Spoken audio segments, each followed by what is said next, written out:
Welcome to the Project with Sam and Lewis, the podcast that looks at projects throughout pop culture and history. I'm Sam. I'm Lewis. And I'm back, baby! The return of Kane. The Montauk Boys back in action. Yes. How does it feel to be back, Kane? I'm ecstatic. Good. I ran here. I don't live that far away, so I say ran here. Probably broke into a very light jog for about 30 seconds, then arrived. That's good. Get Get your heart rate up. Yeah, exactly. I was pumped. You know, I haven't left the house since the last one. Yeah. Been waiting for the call. Yeah. Very much like quite a sad act, really. We were quite close friends, but then I was like, I won't see you until we're on the podcast again. You're like, oh, don't you want to come out? And I was like, nah, you're all right. Well, we had lots of feedback after the last episode and thought it was best to distance ourselves from you. Apparently, the sexual energy was too powerful for most of the listeners. Yeah. We got a very angry email from James Corden saying this Oh, guy God, can't I go forgot back on about your pod. See how much James Corden we can fit into this one here. Hopefully none. Not much considering, I'd like to have it on record that I still heavily dislike him. Good, yeah, that's all right. We stand by that as well, I think. I speak for myself. Yeah, I mean, but... I don't know if I heavily dislike him. Just I'm pretty indifferent towards him. I don't like him, but he doesn't affect my day-to-day life in any when shape I or see form. him, I'm a bit kind of perturbed. I'm just like, it's that guy. Well, he turns up in films that he has no right being in. I mean, if they were to remake Saving Private Ryan, he'd probably be in there as like a comedy character halfway through, and you'd be like, well, why is he in it? Why is he here? Yeah. But alas. So for today's episode, I've gone and done research on a topic. These guys don't know what it is yet, but if you're listening, you will know from the episode title. If you want to skip ahead, we've got time codes in the episode description. And on to the first segment, Lewis.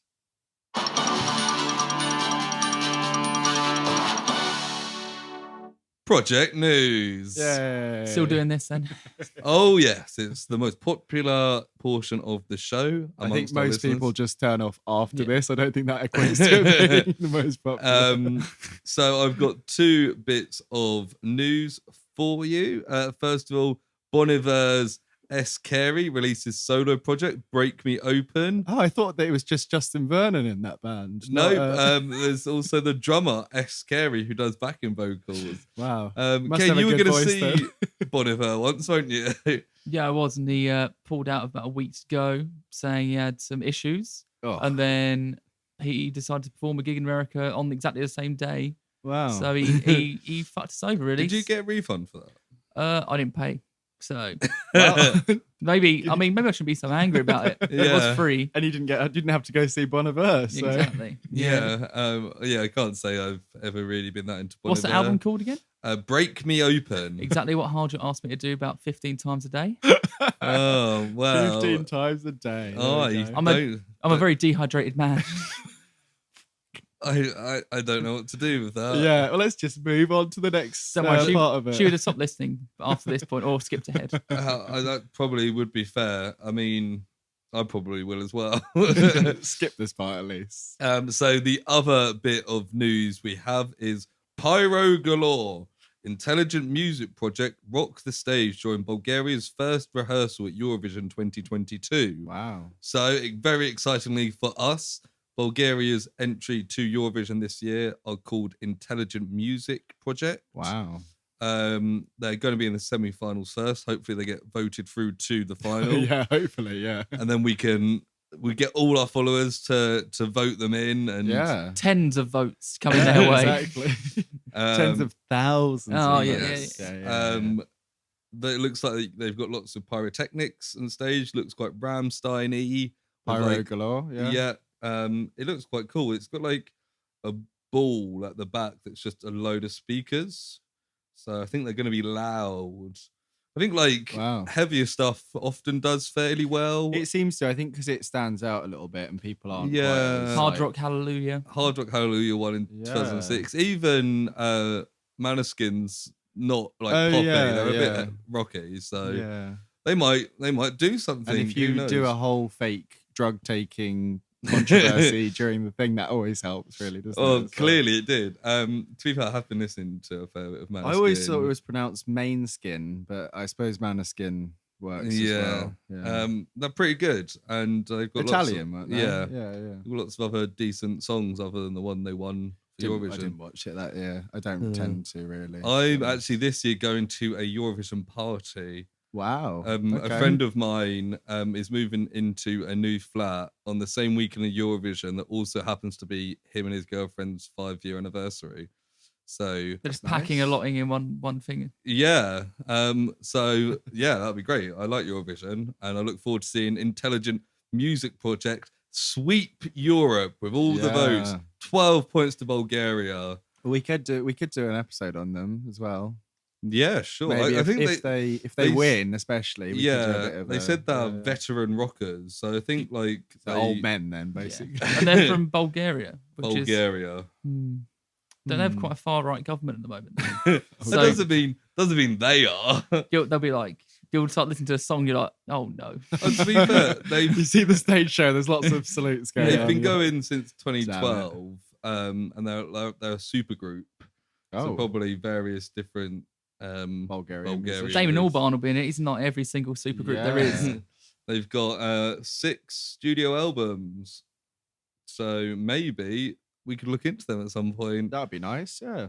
But yeah, so that is the project news for the week. I hope you all enjoyed that. Yeah. Now we can get on to the boring part of the show. Yay, the boring part where I've done lots of work on it, yes. So with the reports, as you may remember from last time, Kane, we normally open with a question that's directed at you two, but also follow along at home, where you can try and figure out what the report's about before I reveal it very dramatically. So the question here is, following tragic events in 1978, the People's Temple Agricultural Project became infamous the world over. But what is the informal name we all know this settlement as? Jamestown. No. Oh. What were they called again? The People's Temple Agricultural Project was the settlement. Will we have heard of? Yes, you will, yeah. Peter. What? No, what's the settlement called? Oh, not Jamestown. No, but you're on the right ballpark there. Georgetown, Olivertown, Barrytown, Waco. I think both of you might be getting a little bit confused here, but I can reveal it in this first sentence here. So the People's Temple Agricultural Project was a remote settlement in Guyana, South America, established by the cult known as the People's Temple. It is commonly known as Jonestown, after its founder, Jim Jones. I'd only been about 25 minutes. I would have got there by just going through various names. Yeah, you would have done. Yeah, I knew where you were going with Jamestown, but that's just a place in America, which is one of the... Part of me feels like may have heard of this story. Yeah, I'm sure you will have. Yeah, it's pretty famous. I was going to say how much you guys know off the top of your heads, but I think I've heard of this story. I think I watched. Well, my girlfriend likes to watch very long-winded murder documentaries. Right. Okay. And I'm pretty sure we've watched an 8-parter on this. Is it some guy went to South America to set up like his own place and tried to be like independent? Yeah, pretty much. Kind of it goes downhill very quickly, but there's some background on Jim Jones himself. I think I was thinking of something else actually. Gregor McGregor did a similar thing. That sounds like a fake character or someone from like Game of Thrones. So the People's Temple, also known as the People's Temple of the Disciples of Christ, also known as People's Temple Full Gospel Church, was a religious organization that existed between 1955 and 1978, founded by Jim Jones in Indianapolis, Indiana. It spreaded a message that combined elements of Christianity with communist and socialist ideology, emphasizing racial equality, which sounds pretty good, doesn't it? Sounds all right. So a good start. Where'd we sign up? Yeah, exactly. Well, unfortunately, they existed until 1978, so you're a little bit late there. I do know where this is going, but yes, that's all right. Don't worry. I'm strapped in for the ride. You're going to get some extra. You've got a little kind of foresight there. You've got some. What we can do is we can start writing our manifesto, and where Jim Jones has gone wrong, we can adapt it, and we can set up our own town in Guyana based called on either Lewis or Kane Town there. Project Town. Well, we've already done Project Land. That was a couple of weeks ago. Yeah, Project Pounds. Maybe that's where we can put the theme park Project Land. In Project Town. I feel like you're getting ahead of yourselves here a little bit. Yes, a little bit. I think we're actually a bit behind schedule, to be honest. Do you know? Is it Guyana? Guyana. Yeah. Okay. Cool. I do know it, because I mentioned it just then. Yeah, I don't even know what's going with that. Ignore me, carry on. So the temple is best known for the events that took place on the 18th of November 1978 in Guyana, where 909 people died in a mass suicide and mass murder that took place at the settlement known as the People's Temple Agricultural Project. Might be ringing some bells now. Yeah, these cults love a mass suicide, don't they? They do, yeah. And as you'll see, it was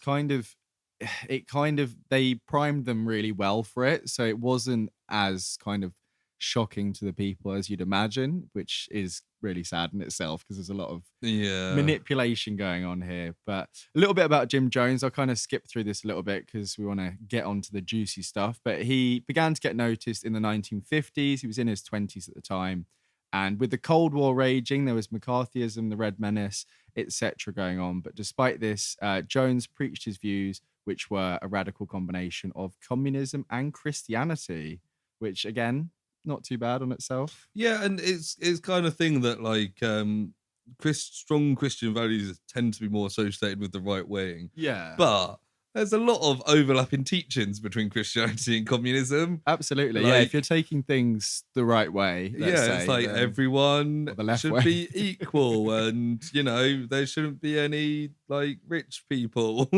Redistribute all the wealth throughout the people and communise your farming. Try not to have any big golden churches or anything like that. Didn't Jesus say it was easier to get a camel through like the hole of a needle than for a rich man to get into heaven? Exactly. That's pretty communist, if you ask me. It's pretty communist, yeah. But despite this, he was fired from his position as a Methodist preacher in 1954, and then he founded the People's Temple of the Disciples of Christ in 1955. So he had this experience being a reverend, and he's still referred to as Reverend Jones or Reverend Jim Jones. Is there a project title to this? Yes, the settlement itself, which we'll get to. Okay. The People's Temple Agricultural Project is Jonestown's official name. You need like an initialism for that. PTAP. Petap. Okay. We can just call it Jonestown. It's fine. Oh, yeah. So once he started getting popularity, he was very charismatic and had a dedicated following. He moved to San Francisco in the mid-60s and he started preaching about the apocalypse. And he said that there was going to be this soon apocalypse that was going to leave a socialist paradise, and you had to kind of be on board with him in order to, get there. I don't know if he's thinking like Cold War style apocalypse or if it's something more mystical. I was going to say, I think there's probably lots of right-wing Americans that would see a socialist government as an apocalypse. Very true. Very topical. It's like Fox News in here. Oh, yeah. Well, hopefully not. Not too much like Fox News. But the socialist preachings were also involved in the daily runnings of the church. So children were raised communally, which is, not bad in itself. But there was also a heavy emphasis on discipline, including disciplinary boxing matches. Which often involved adults and children. Wow. So it sounds like just a kind of public beating. How many children do you reckon you could fight at once? Is that how many duck-sized horses? I saw a TikTok about this the other day where someone was very insistent that they could take 75. What, children? Yeah. And to be honest, I don't think like he's far off. If you like can get in the swing of things. Yeah. If it's like 5-year-olds. Literally get in the swing of things. Like... Unless they like absolutely come all over you. Lewis. This is a different story now. Unless they like pin you down. Where are you going with this? So unless they like can hold on to you and you can't the whole time you can kick and swing. And, you can just take them all out one by one. It depends if they're like zombified people that are just going for you. That's one thing. But if it's normal kids that want to beat you up, kick them and they're gone. Absolutely. I think it'd be more a sense of your own endurance. Like, how long can you kick children before you get knackered? Why do you think I go for so many jogs? Just in case it happens. It's like 3 points, dunk. Yeah, go fast. I was just like, why do you keep cooking those very small cushions? I'm practicing for something. You're drawing a little face on them. Yeah. So yeah, I think we'd do all right in that's all right. Yeah, the People's Republic of Christianity. Well, it was apparently it was something that he did for his own enjoyment. So there's some sadism here as well. And they were, it was a much more physically imposing opponent that they fought. Yeah. And it wasn't just children, adults did this as well, as we'll see a little bit later. So how would you punish the biggest, strongest guy? I guess fight 75 kids. Sorry, 76 kids. Yeah. No chance. So perhaps surprisingly, the church actually had thousands of members in the 1960s. It's in part due to the fact that many members were not allowed to leave. There was a very specific method they used, which included forcing members to sign documents admitting to crimes such as abusing their own children.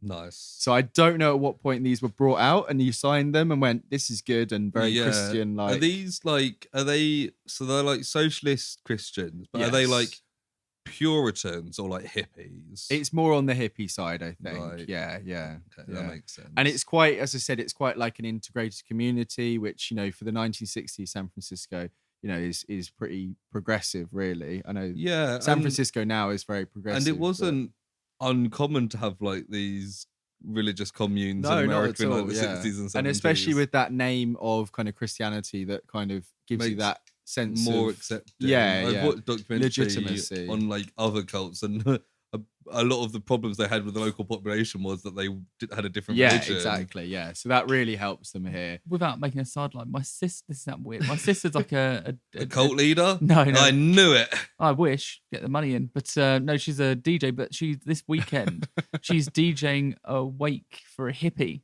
Oh wow! But But she's a drum and bass DJ. Could you imagine going to a wake where they're playing drum and bass? Sounds pretty good. I guess that's what that person wants. Yeah. To be fair, like I think I'd want everyone to just have a good time. Yeah, I've heard people say like no wearing black, like wear colours to it, have a bit of a party. It's more of a thing people do, but I think traditionally, especially if you're Christian, which this person probably wasn't. She was saying me, she's like an old school hippie they knew, who was like, I just want to have a massive rave and then like some, I don't know, like old 60s music, like start carrying the coffin around in the middle. So when's this wake? Yeah.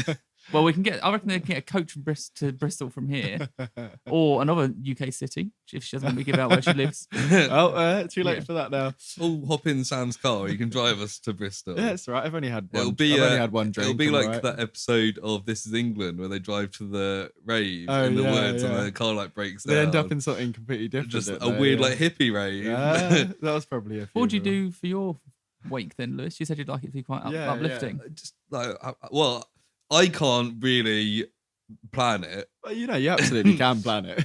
Because I'll be dead. Yeah, but you plan it now. And then, they don't go, let's have a seance and see what he wanted. What's his favourite song? Let's have like a massive fuck ton party. Fuck ton party. Oh, yeah. That's the type of party we all have. Just book a huge venue and just... You haven't got that many friends. Medium-sized Wembley Arena. Yeah. Maybe Wembley Stadium. Right. You think you have 90,000 plus friends? Well, you've got the pitch as well. You could fit another 50,000 on there. Woo. Wow. Yeah. Let's do it. We'll get all the listeners of the project along. Oh yeah, that only leaves a couple of spaces left. Exactly. So that's 89,986 people left. Yay. So, some people did manage to escape the temple. There's a famous group called the Gang of Eight, which is probably named so because there was 8 of them there. Yeah, you quite often see people named the Gang of something, like the band Gang of 4. I was kind of hoping that they didn't have 8 members and I could make a little joke about it. So instead, keep the police on their toes. There's also the Gang of 5 in China after Mel died. That's true. That's what I was thinking. That's where Gang of 4 comes from, I guess. Quite possibly. Probably a play on that. But yeah, basically they fled together for Canada and they wrote letters in Canada revealing the truth about the church. Did they write in Canadian? They did, yeah. Lots of oys and eyes. I'm so how Canadians speak? I'm so sorry, bro. That was South African. Oh my god, it's so horrible here, bro. The classic Kane accents are back. Here we go. Guess where they are? We don't know. If I don't know, you don't know. But Reverend Jones, as he was called at the time, was furious, and he apparently waved a gun around during his latest sermon afterwards, and suggested that the group should kill themselves. I think he said something like to preserve the kind of socialist image or something like that. So he's kind of he's got socialist image is he trying to preserve here? Is that what Lenin did? I think he died of natural causes. He waved a gun around and accidentally shot himself. So Jim Jones sounds pretty good, right? Well, enough people seem to think so, as he was presented with the Martin.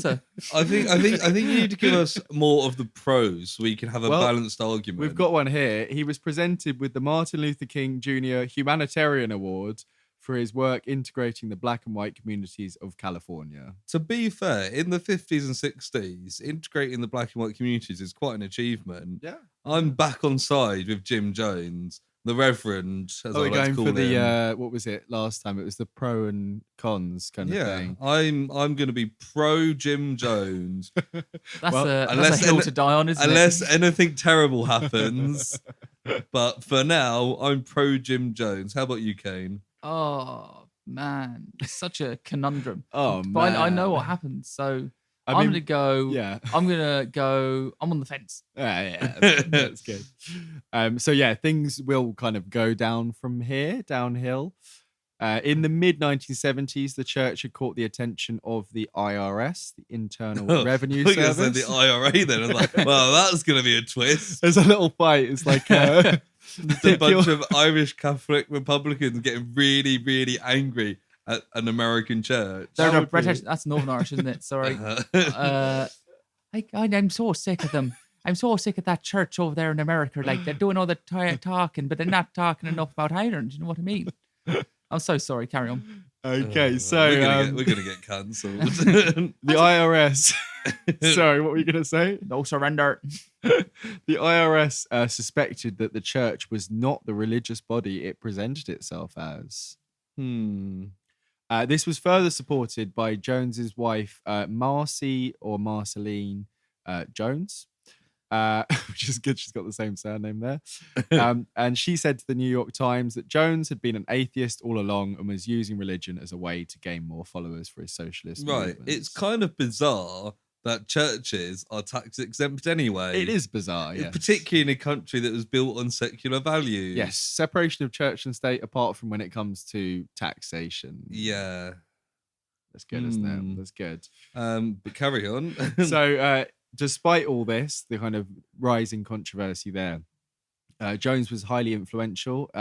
He corresponded with and had dinner with the First Lady, Rosalind Carter.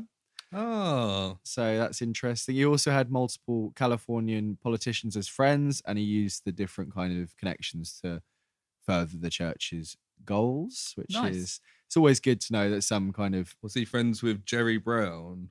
I don't know. Isn't that very similar to like Wayne Gacy, where he knew quite a lot of the all the local police government officers? people. He's very good friends with them.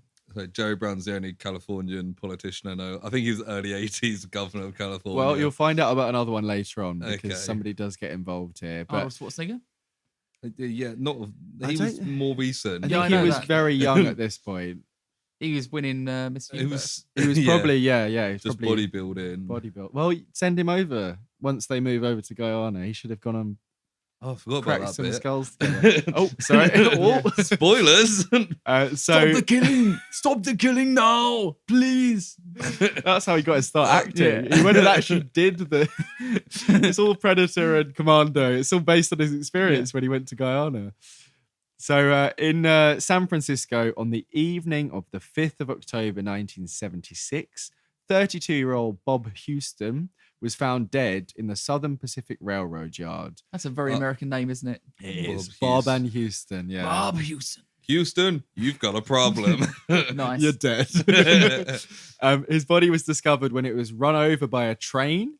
I guess that's how he died. Yeah, well, his body was discovered run over by a train. We don't know how he died. Oh, well, people fall on train tracks. Yeah, well, there were no... I've never pushed anyone in front of a train. But it happens. So if it happened in your surroundings, it wouldn't be suspicious. Yeah. John, I don't know if you've been to Italy before. When me and Harder went on holiday to Tuscany, their platforms are really, really low. So they walk across, the wires are above. So they walk across the platforms to get between. And it literally, I was terrified walking across. You could just get hit by. To be fair, Italians are used to crossing Italian roads, and that is true. I imagine crossing the train tracks is probably safer than trying to cross a road in Italy. So I tried to when we were in Florence, and I was walking across the road, and the light was red, and a guy started bibbing at me because I was crossing the road, and then started shouting abuse at me out the window, and I'm like, "What do you want me to do? It's red. It's red for a reason." Then I realised I didn't have any trousers on. So I saw a thing the other day about Florence having this classic football shirt shop that just had like literally thousands of old like Italian football shirts, and I was like, nice. They've got one of those in just outside Brick Lane, classic football shirts. Went in there a few weeks ago. Very overpriced. Sam, what's your favourite classic football shirt? I like the ones with red on them. Oh, you love the Reds, didn't you? Oh, go the Reds. Up the Reds. That's what I always say. In any situation. Yeah. No, let's go for that. Anyway, back to these communists. So there was Up no the Reds. Yeah, exactly. There were no eyewitnesses to the death, and it was officially ruled an accident, as these things tend to be. As Lewis said, People, an accident. Any ear witnesses? No eyewitnesses. No. I'm pretty sure he asked about ear witnesses. Okay. No. I mean, someone might have heard a big squelch as he was run over. But he was a railroad worker, so his presence in the area was not... Why are we even talking about this? Oh, you just hang on there. It wasn't suspicious in itself, but here we go. First bit of evidence here. The area he was found in was not an area he usually worked in.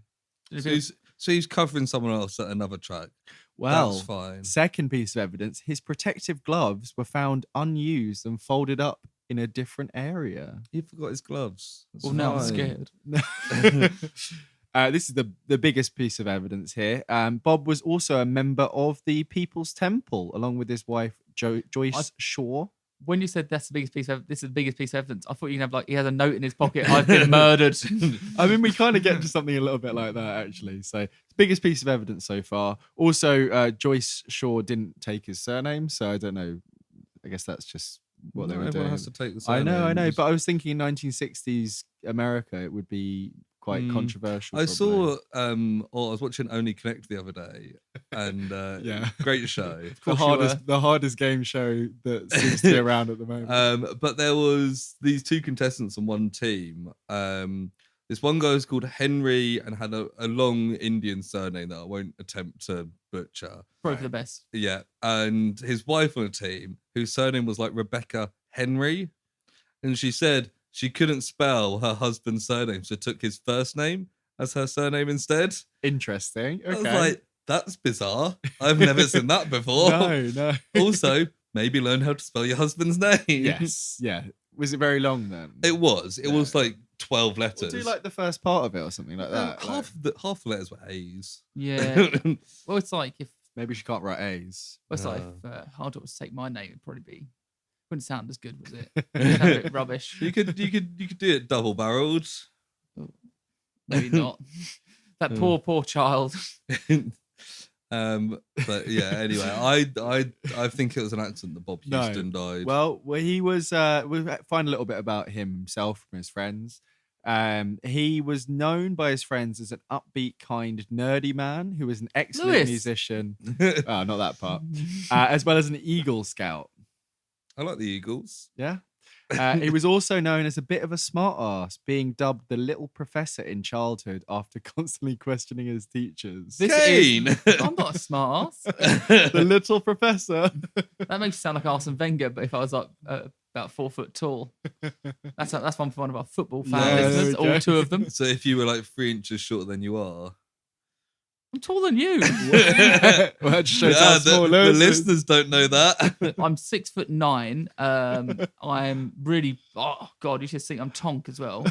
And I'm one of the most handsome men. Just imagine David Beckham, but handsomer. Wow. If that's a word. Whilst we're doing this, like you can kind of work up my face on the logo. Imagine that on Jason Momoa's body. Wow, yeah. That's what I look like. Yeah. Sam you are underwater a lot as well. You're always swimming. Me and Amber Heard get up to all sorts. Let's shit on his bed. No, carry on. So, as he's a bit of a smartass, in his final years, Bob was a critic of Jones's teaching, despite being a member of the church. He would question Jones on the details of his socialist theory and was branded as a class enemy and publicly mocked. So Jones is like, stop trying to quit. Like, this guy's probably smarter than Jim Jones, and he's spouting kind of vague socialist stuff. Is he questioning him as a socialist or as an anti-socialist? As a socialist. So he's I think he probably knows more about it than him. Yeah, and he's like, what you're saying isn't actually... And he's kind of embarrassing him at the meetings and stuff like that. He's like, yeah. Actually, I think you'll find they reclaimed the Sudeten land. They didn't reclaim the whole Czechoslovakia in 1938. Come on, Jones. Come on.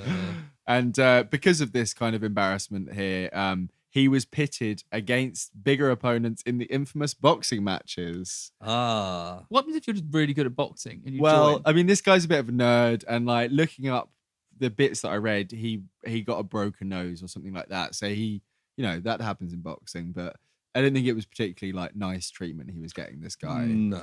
And apparently Jones himself used him as a punching bag. So maybe Jones was pretty buff and good at boxing. Yeah, have you got a picture of Jim Jones? I can send you a picture, yeah. I'll send it on the chat. I can quickly... Have you got one ready? You carry on with the story. I'll look him up. You look him up, yeah. Who do you reckon would win out of a boxing match out of us three? Probably you. You spend half your life at the gym. Depends. Yeah, but I know exactly you asked that because that's the answer you wanted. If it's all that makes you happy. If it's all the all at the same time, we could probably pin him down. Oh yeah, and come on me as he asked for last time. To be coming all over you. Jim Jones does look like a boxer. Yeah, I mean, he had a lot of health problems, but a lot of those aren't really a thing at this point. Yeah, apparently Leo DiCaprio is going to start That's right, producing a Jim Jones film. Leo DiCaprio also likes having sex with young women, doesn't he? We haven't got to that bit yet.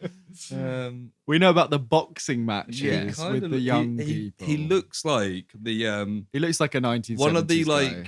the second rungs in like a gangster mafia film directed by Martin Scorsese. You know what, Lewis? One of those. I would say you look. I think Martin Scorsese's doing the film. That wouldn't surprise me. Yeah. But yeah, Kane, that's what he looks like. I found out today that Martin Scorsese directed the music video for "Bad" by Michael Jackson. Well, fair enough. Yeah, he's done some stuff you wouldn't expect. I imagine, Lewis, that you would probably be cast as like here we go, a senior level boss in like Taken 5. You've got that look about you. Which country is he supposed to be from? Lithuania. Wow, that was really quick. Yeah. You were rushing to get that. Yeah. Don't know if we've got any listeners there. You'd be cast as the Nazi that gets shot in the opening scene of a James Bond film. Yeah, Nazi and James Bond. Wow. Neo-Nazi. I think the issue is that I'm growing my hair out at the moment, so I've got it slicked back. Oh, it's very long. I was watching a documentary about, as I always do, according to Lewis, about the Nazis, and I realised I have the same haircut as a lot of the members of the Third Reich. I was gonna say, yeah, I mean, you've kind of got that classic haircut of a problematic German leader that was born in Austria. Yeah. We've just said Nazis. I don't think you have to tread around that. Oh yeah, we can't mention that now. And maybe you should shave off the toothbrush moustache as well. Yeah, that's not really helping. Yeah, that was a mistake. I you say it's a mistake. You've been doing it for 3 years now, Kane. I'm trying to be avant-garde, I believe the phrase is. Yeah, that is, yeah. So, back to the story here. In July 1976, so this is just going back a little bit here from Bob being found dead. His wife, Joyce, defected from the temple after suffering stress and emotional abuse at the hands of fellow temple members. So she was having a bad time. She left. Then she hid out with friends and left for Ohio from San Francisco. On the 2nd of October, she contacted Bob to try and convince him to defect and join her. This conversation was taped by the temple.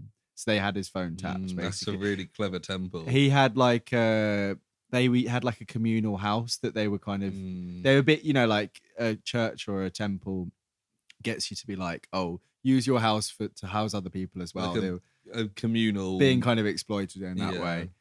3 days later, Bob was found dead in the railway yard. So poor Bob. Should have moved to Ohio. He could have been Bob Ohio. It's such a shame that he had an accident just as he was planning on leaving. I know, it's a real shame here. Well, I bet Jim Jones was really upset as well. The temple maintained that Bob had resigned that morning before his death, and they showed Joyce a typewritten letter. But Joyce says that he never typed his letters out and preferred to handwrite them. It's very easy to forge a typed letter. Exactly. So all these people had like normal jobs as well as living on this like commune. Yeah, at this point. So it's not a commune. At this point, it's San Francisco, and there's multiple kind of communal houses throughout, and they might have had like a bigger kind of estate or something. But at this it's point, just like a church. It's like a church, and you'd have jobs and you'd volunteer for it and that sort of thing. But it's a little bit later that it becomes this kind of full on settlement. So like it doesn't seem too different to a lot of smaller churches. Yeah. Even the kind of slightly, I mean, the trapping people in is pretty nefarious. It's just got like extreme. But the disciplinary stuff, like, not speaking of any particular religion, but I'm sure it's not that uncommon, to have children beaten because, it happens. And we've mentioned before the church that are obsessed with guns and just like they've got like an altar made of guns. Seen that, Kane? It's like an AR-15 church, and they have golden guns. The leader of the church has a golden crown made of bullets that he wears, and this is the real thing. Nice. So nice. Can I join? Yeah, I was going to say, where you're going after this. With my haircut, although let me right in. Yeah, and everyone's just got guns. Like constantly. They hold guns during the ceremony. It's very got bullet crown, as you said. So those guys at this point would seem weirder than the Jones in people. a lot of ways. And it's I think there's a lot of stuff at this point that we don't really know, and it's things like that gang of 8 who went out. They're revealing truths about it, but it was kind of hushed up and stuff because he was still kind of powerful and he was kind of respected still. And it's only really in the next couple of years that he starts losing that respect and things kind of go downhill for him. But Joyce and Bob's children, so they had children, this couple, were still. I was just sad because the dad, who was 32, got run over by a train. So, and the mum has left. So the children are still with the church, and Joyce was warned not to try and get custody, or the blackmail documents alleging abuse would be revealed to the authorities. So she's just had to leave her kids basically because Bob's been potentially murdered. Bob's been burgered. Bob's mincemeat. Yeah, exactly. Yeah, it did say mutilated body, so I don't really know what the cause of death was if it wasn't the train, but I mean it could well be intentional train running over. Hijinks. Did you know actually Bob's Burgers was originally going to be a show about cannibals? That's right, and that's where the first episode came from because they're accused of having the. But as originally they were actually going to be like Sweeney Todd. Which essentially doing. It's just not quite as light, is it? But no, but it'd be quite fun if they it was the same show, just that as like a little side bit, like they also cook people. So Bob's father, Sammy Houston, was an Associated Press photographer for 40 years, and he was convinced that the temple were responsible for his son's death. And he contacted reporters that he'd worked with, and even his friend, Congressman Leo Ryan, in the hopes of getting justice for his son. So he's a Californian congressman. So he's got connections, basically. Yeah, like he's been in the press for 40 years. So he's got some stuff. So they've kind of picked the wrong guy to potentially murder here. Yeah. Whoa. Who's saying murder? But Bob Houston's death was the result. And the resulting turmoil led to investigations from the press and mounting pressures from the law. And in 1977, Jones fled to Guyana along with around 1,000 temple members. God, that's an expensive plane ticket. A big plane as well. Yeah. So, do either of you guys know anything about Guyana particularly? It's warm. Yes. Used to be a British colony? Maybe, yeah. I'm not sure. I imagine Georgetown being Georgetown's the capital. I can't remember if it was them or Grenada, which was a communist country, but also retained the Queen as the head of state. Oh, I'm pretty sure that was Grenada. Here I am. I think so. Is Lisa hello, mother. Hello, father. So yeah, Guyana in South America. I get mixed up with French Guyana, which is on the other side of Suriname. But yeah, Guyana is South America and one of the 3 places in South America that don't compete in the South American World Cup qualifiers. They do the CONCACAF. Yeah, they don't. They play in like the Caribbean Cup instead. I think because they've more. I think they've got a massive like slave history, like plantation. Well, I was gonna make a joke history. about it's not that massive, but yeah, because it was like Northern South America near the Caribbean. So how big were these slaves then? Awful. Depends how much you pay. Wow. So Guyana is a country with a very varied landscape. There's marshes, desert, rainforest, and even bit of Amazon in Guyana? Not the Amazon itself, but yeah, because it's no, I meant, can you order stuff from Amazon in Guyana? Not in 1978, but yeah, later on. 1977, sorry. But yeah, basically the People's Temple had rented land in Guyana since 1974. So it was this plan that had been vaguely brewing for a while. And this land was named the People's Temple Agricultural Project. Way! Until they all moved to the site in 1977, there was only about 50 residents there. So it was like quite a kind of sparse kind of thing. They're just kind of maintaining it for some future use. And it was, to be honest, it sounds much better in this period than when everyone else arrived. Not just because of all the deaths that come in the next year. So were they just like a little commune? Yeah, and basically the agricultural side of it was going really well because they had fields and they could work them kind of at their leisure, and they were feeding only 50 people, so the food kind of supply was really good and they could store stuff up. Yeah. And in the evenings they got films in from Georgetown, so they'd have like nice kind of film nights. And they would do communal teaching of children and teach them like socialist values and stuff. Guys, let's move to Jonestown. Do you know what? Circa 1975, probably. We could, yeah. Why don't we create our own cult? I mean, I have a square meter of land on an island in Scotland, which I got when I bought a special bottle of Laphroaig, nice. The whiskey. They give you a square meter. Yeah, that's all right. We can build up. Yeah, build up, baby. We have a really thin, the world's thinnest skyscraper. Yeah. You still couldn't make it that tall because wind. I would also mention it's a peat bog, so I mean it's not the greatest. Okay, down. A peat bog. Oh. Who's that? He's a guy I went to school with. Pete Bog. Is he that is a good name. That is a good name. Is he looking after it for you? Yeah, he's Peter Bog. I bring him up. Go, how's my meter doing? And they go, fine. Have you seen what it looks like? Or is this a bit of mud? It's like one of those bullshit things where you buy like a star. Yeah. And it's like, no one owns that star. You can't own that. I imagine so, yeah. My brother-in-law bought my sister a star. There is... like, you can't own a star. there are videos on YouTube about how to claim land. And if there's registers online, you can look up in the English countryside areas that either they haven't been kind of had their licenses updated.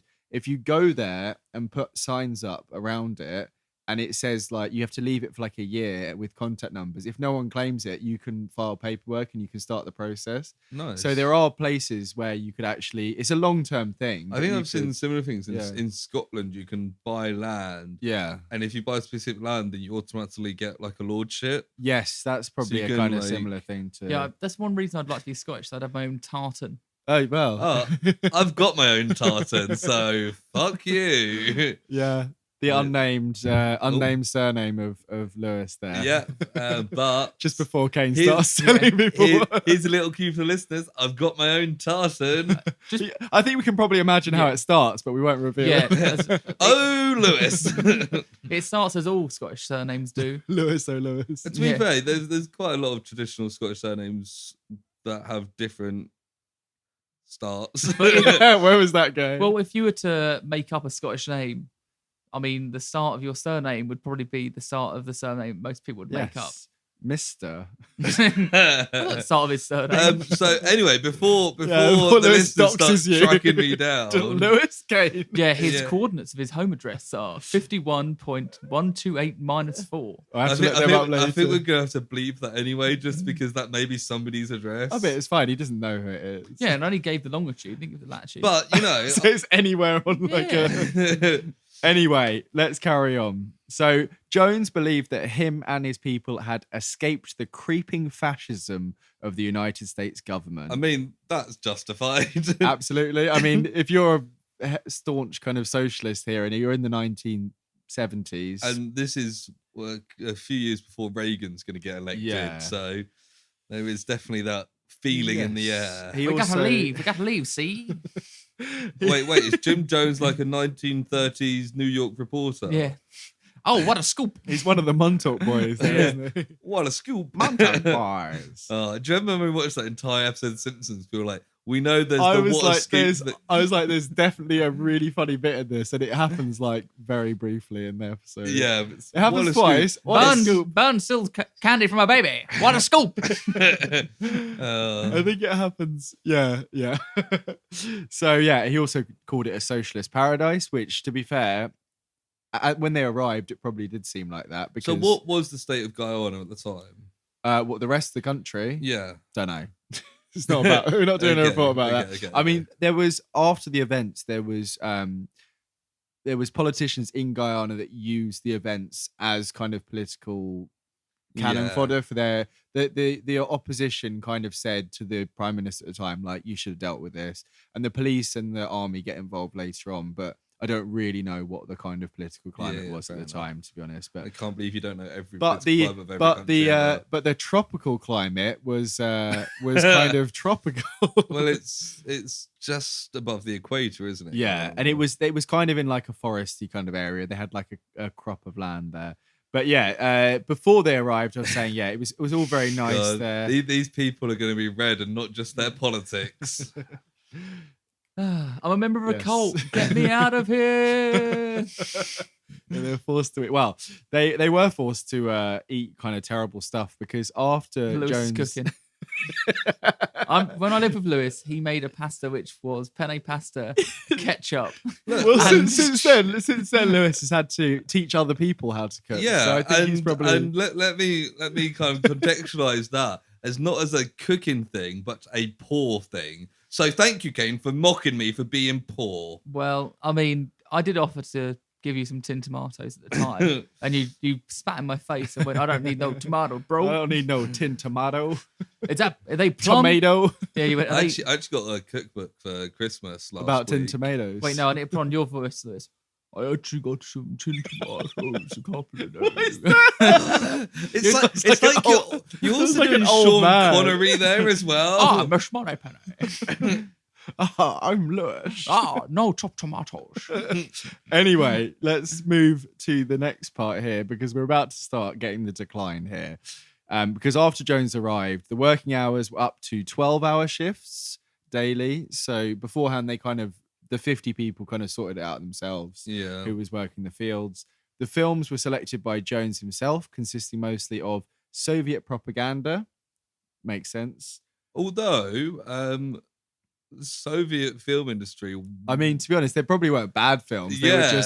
were just boring. Heavily propaganda, but not bad. They're going, we're going to have to watch Solaris, one of the greatest sci-fi films of all time tonight. Oh, was it Battleship Potemkin? That's one of them, isn't it? Yeah. With the whole carriage going down the stairs. Didn't they do that in Napoleon? Whereas if they'd stayed in America, they wouldn't have had any propaganda films at all. Well, they would have been watching Star Wars pretty soon, wouldn't they? 1978.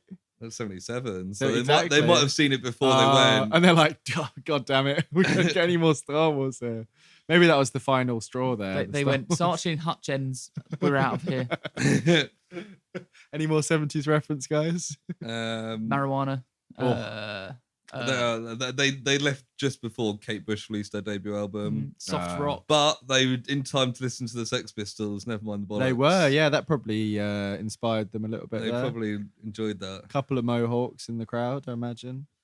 I saw it's like a BBC, like not Panorama, but something like that. Yeah. And they were saying how they had, this is in like the mid 2000s. They'd had letters in saying they weren't patriotic enough and they should play God Save the Queen at the end of the episode. Yeah. You can see where this is going. Yeah. So at the end of the episode, she kind of mentions that and said, so we're going to fulfill your request and we're going to play God Save the Queen. And as the credits come up, it is Sex Pistols. That was God BBC. Save the Queen. And it was BBC. Oh, wow, Back when the BBC had balls. Because wasn't God Save the Queen banned from like radio for a long period of time? The same way that I think it still is banned from BBC Radio. Johnny, so that doesn't make any sense. But it was TV, so yeah. Well, Johnny Rotten got banned from BBC, didn't he? 'Cause he mentioned the Jimmy Savile thing in about 3 years after the bollocks come out. Yeah. He said about they went plenty of people I'd like to kill, especially Jimmy Savile, and it's like about how he's like, we've all heard the rumours, we all know what he does, but no one talks about it. Everyone at the BBC knew. Yeah, and it's basically like he wasn't allowed on the BBC for like 10 years after that. Yeah. I am planning on watching that Netflix series. Yeah, I'm not super keen because it's a bit depressing and dark. Yeah. But yeah, I mean it's interesting in itself. I watched that when I was very, very hungover. So you can imagine you're sat there going like, this is what I need right now. So as well as the Soviet propaganda, the communally taught evening lessons are now just Jim Jones going on extensive political lectures, which sound just like rants of a madman. And we've kind of established that he doesn't actually know much about socialist theory. I think pretty much. Yeah, I don't think these would be after about a week of it, you'd be like, he's like some uni student who's just read the Communist Manifesto for the first time. Yeah, that's pretty much it. Yeah. They weren't debating about which industries are key to nationalisation. He was just talking absolute bollocks. Yeah, see, that's you've already topped him there, basically. So the things began to go downhill, as I said before. The farms that were once seen as thriving could no longer produce enough food to feed the sudden 1,000-strong population. They should make some more food then. It was only reportedly intended for about 100 residents, so they're 10 times the amount of people they should have there, which is not good. That is overpopulation. It is. At its core. And badly managed as well, because I think the new people who came in kind of took over, and it makes it kind of, there was a system in place, and they knew what they were doing for like 4 years, kind of thing. Alongside this, as I mentioned earlier, Jones's health was rapidly declining in these last years. In 1978, he was told he had a possible lung infection, which he announced to his followers was actually lung cancer. So obviously a bit of an attention seeker there. To go back, just made it up. To go back, I mean, problems with agriculture is actually quite a socialist thing. I mean, China had it, Vietnam's had it, Russia had it. They're doing the right thing as far as socialism. They've done something to their agriculture, which is now going to force thousands of people to starve to death. So you could say if this was the start of the 909 deaths, then they're on track really at this point, aren't they? Yeah, they missed the key step in Marxist theory of having a developed capitalist society before we move into socialism. The same mistakes that both the Soviets and the Chinese made. Oh, damn Jim Jones. Seems like more of a Marxist-Leninist than a pure Marxist. Yeah, it doesn't really... I didn't look too much into the kind of... It's just... A lot of it says socialist. But then also... I also imagine he doesn't know himself. He just says stuff. It's Americans writing it at the time. So the people... they're just like, he's a socialist. And it's like, they probably don't know how... Maybe we shouldn't use the N-word. They go, damn socialists! God damn it! It's like one day, it's like, man, it costs $400 to get an ambulance. That's ridiculous. Damn communist! So as well as his kind of ploys of fostering sympathy by kind of exacerbating his kind of making up shit basically about his things, he also was reportedly abusing various drugs, including Valium, Quaaludes, stimulants, and barbiturates. Nice. Legend. Sounds like a classic bank holiday weekend, doesn't it? Was there a 20th century cult leader that wasn't abusing drugs?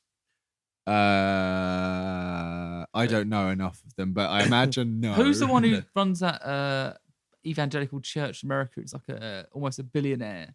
Have you seen the video of him? He's like clearly a psychopath. It's like there's the Righteous Gemstones that they based it on. Maybe. I think they're also the place that during the pandemic just shut down, and they asked if they could use it as like a vaccine center. They're like, nope, absolutely not. I think they had like a flood or something, and that people had to like hide in their homes, and he just like locked the doors in his big empty church. You're like, no, you can't get. You don't want any water. Some of those churches in America are mental. You wouldn't even realize they're a church. I said the Righteous Gemstones is I don't know if you guys seen it. It's kind of comedy drama series. It's got what's he called? The guy who voices John Goodman.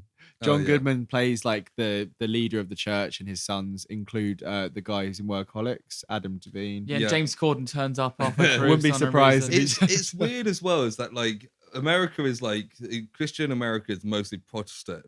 A large part of the Reformation was the Protestant belief that Catholics were too extravagant. Yes, and that's going full circle there, isn't it? It is because they are it's like a rave in some of these churches. In this series, there's montages of the collection money, and it goes around the back, and they're counting it. It's like a casino, the amount of money they're bringing in. It's like insanity. And then we've got lovely, they're not lovely, but as in just harmless C of E who are just fucking obviously not harmless in terms of touching kids, but I mean harmless is in like for the most part, like the Church of England just kind of it's mostly harmless little old men that don't really do anything. It's like a couple was about 10 years ago. They're like, oh, we're gonna gay marriage. They were like, oh, go on then. But it's like the Catholic Church is nowhere near that. The Church of England is kind of weirdly progressive as well, where they're just like, all right then, we're not going to force you to do shit if you don't want to. Let's go church today. Come on, me and you guys. I've already been. It's Sunday. It is Sunday, yeah. The Lord's Day,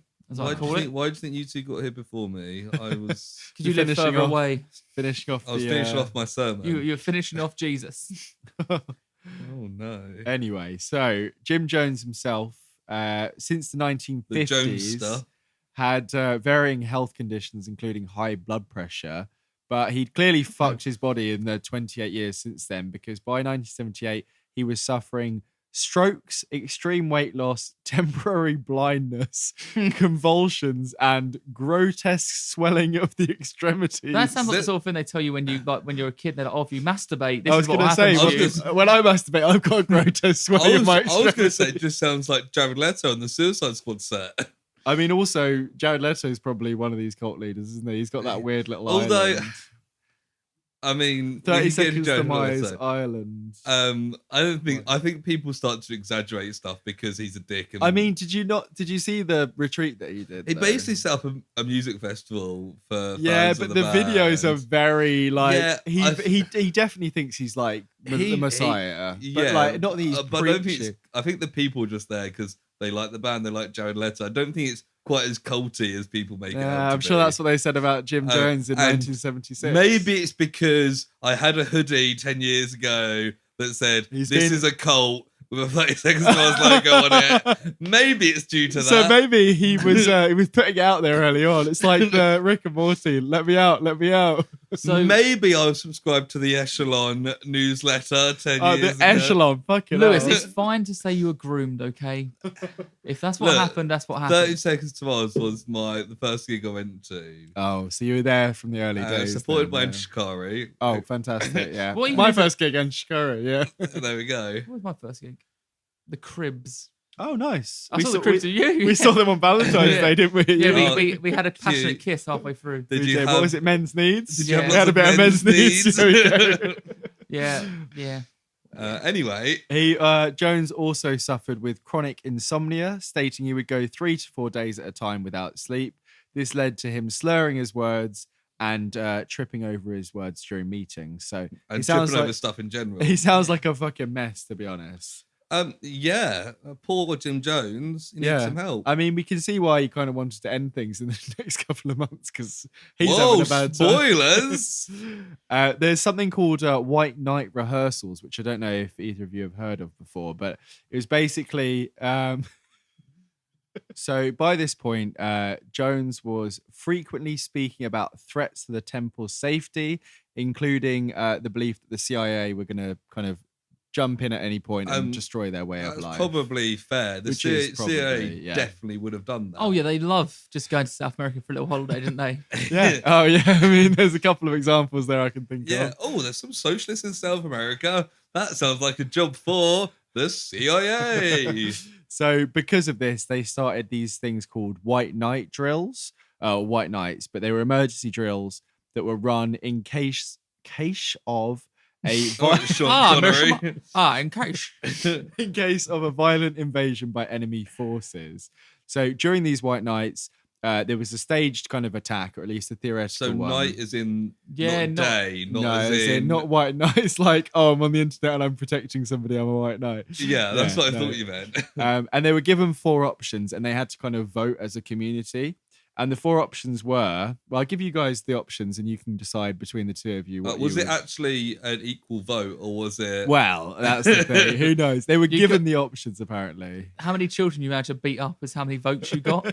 So how many children you knocked out? Well, you got 75 I've got so many votes. Yeah. Go on then, give us these options. So the first option is to flee to the Soviet Union. Okay. Difficult. The second option is to stay in Jonestown and fight the attackers. Okay. The third option is to flee into the jungle. Okay. And the fourth option is to commit revolutionary suicide. Oh, that sounds fun. So are you going to ask us what we Well, would I mean, I can choose? tell you what revolutionary suicide entails, but basically some defectors kind of after this period said that it was basically a way of going down in history as having refused capitalism in support of socialism. So it's kind of being a martyr is the idea. Yeah.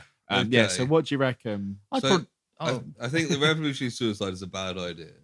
Yeah, I don't think you'd make as much of a statement as you'd imagine. Yeah, I mean, if 900 of you do it at once, that's one thing, but... I think running into the jungle is a bad idea. Yeah, maybe. So I'd probably choose I mean, you're terrified of slugs, so I don't think you'd do very well in the jungle. Precisely. Slugton. But everything else in jungle I'll be fine with, just as long as there's no slugs. So my options would be flee to the Soviet Union or fight...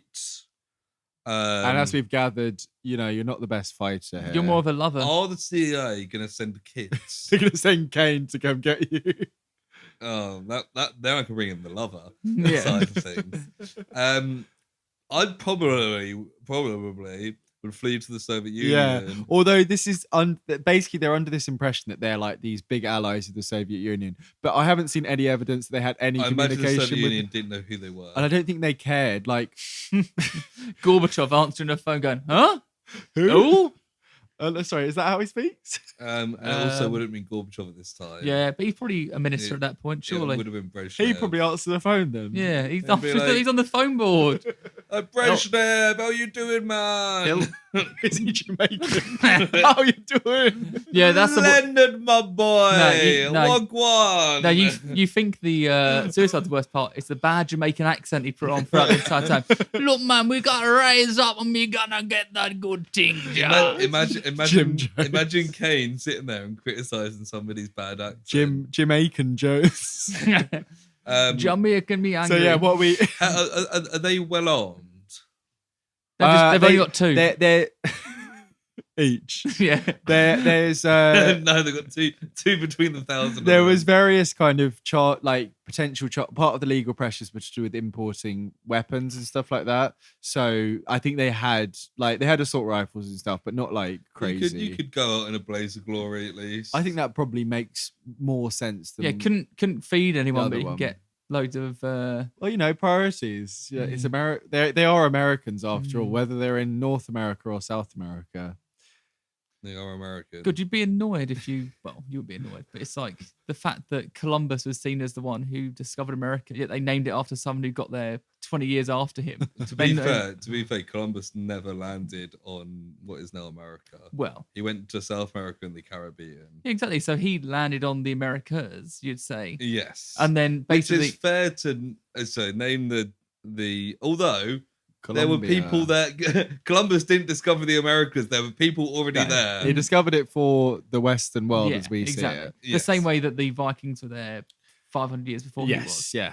They called it Leafland. So on at least 2 occasions during these white night drills, so these were things that happened fairly regularly in the last night. in the last kind of months leading up, or last year or so, at least 2 occasions, the temple voted, as I say, voted, who knows, it was chosen revolutionary suicide, and a mass suicide was simulated. Lay down and don't move for 5 hours. Did they have like VR headsets? No, it's very specific here. So this lady called Deborah Layton, who you might want to remember that name, she was a defector of the temple.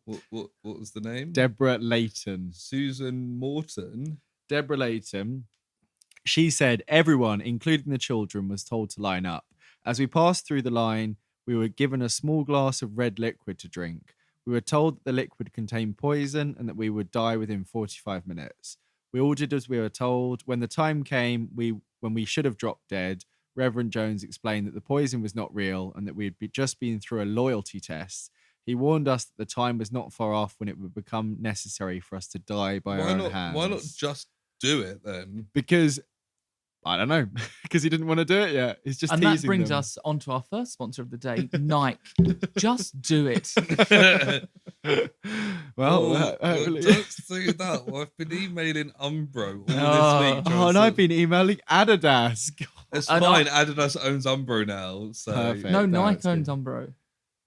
Oh, yeah, no, they do. So Fuck. it's fine. It's fine, bro. Fuck. Anyway, I'm loving my Lonsdale tracksuit from sportsdirect.com. Available for the low price of £49. Sportsdirect.com, the UK's #1. Is that how it goes? Yeah. You're Bloody hell. going to get a cease and desist order. Look, now. know. If no one's going to sponsor us, we're just going to do the ads anyway and then wait for the money to arrive. Do you know what I It's love? like, we've done it. You have to pay us now. Yeah, but it's not doing adverts of things we just enjoy. Autoglass replace, autoglass repair. Do you know? We're just doing jingles now. Have you seen that thing where there's a YouTube video where basically Autoglass have the same jingle for every country they're in, but they have a different name? I have seen that. So it's like, and the one in New Zealand really doesn't go in the jingle, which Oh, is really? like, it's too many syllables, which is like they just gave up. And they're like, oh, we can't do another one for New Zealand. Just use the same jingle. It's the same guy. I So saw a similar thing. So I was looking up. Wait, what is it? Before Oh, we yeah, do it? sorry. It'd probably be like MacArthur repairs, or MacArthur replaces, and it's like awful. Do you realise it was an Australian one there? So But... I saw things. So as you both know, in the second Harry Potter book, there's a big reveal that Tom Riddle is Lord Voldemort. And he reveals it by showing that Tom Marvolo Riddle is an anagram of I am Lord Voldemort, which is interesting when you translate it into other languages. It doesn't work. So I was looking up, they renamed Lord Voldemort or Tom Riddle in other languages. To the point where, like, I think in like Icelandic, he's called like Trevor Golden.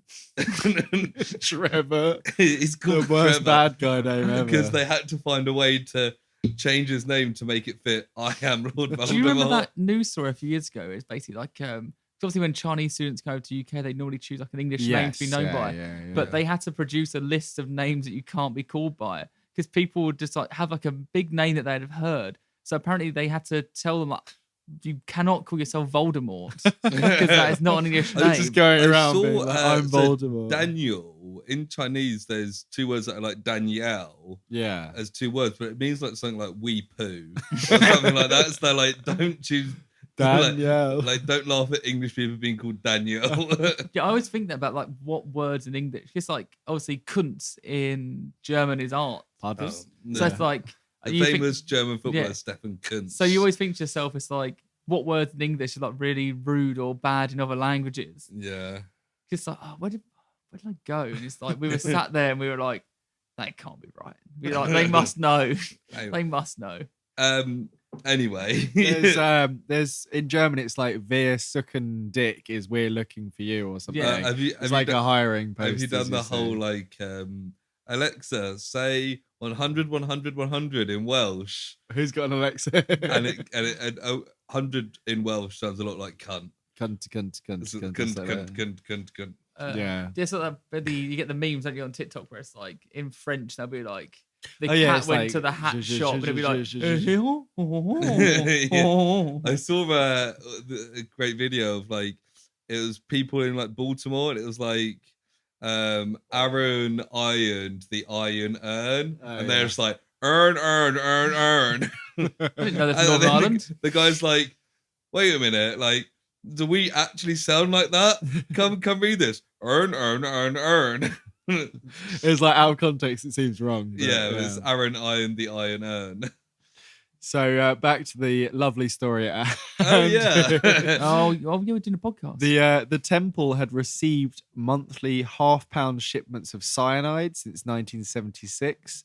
Where'd you procure that from? Well, after Jones obtained a jeweler's license to buy the chemical to clean gold.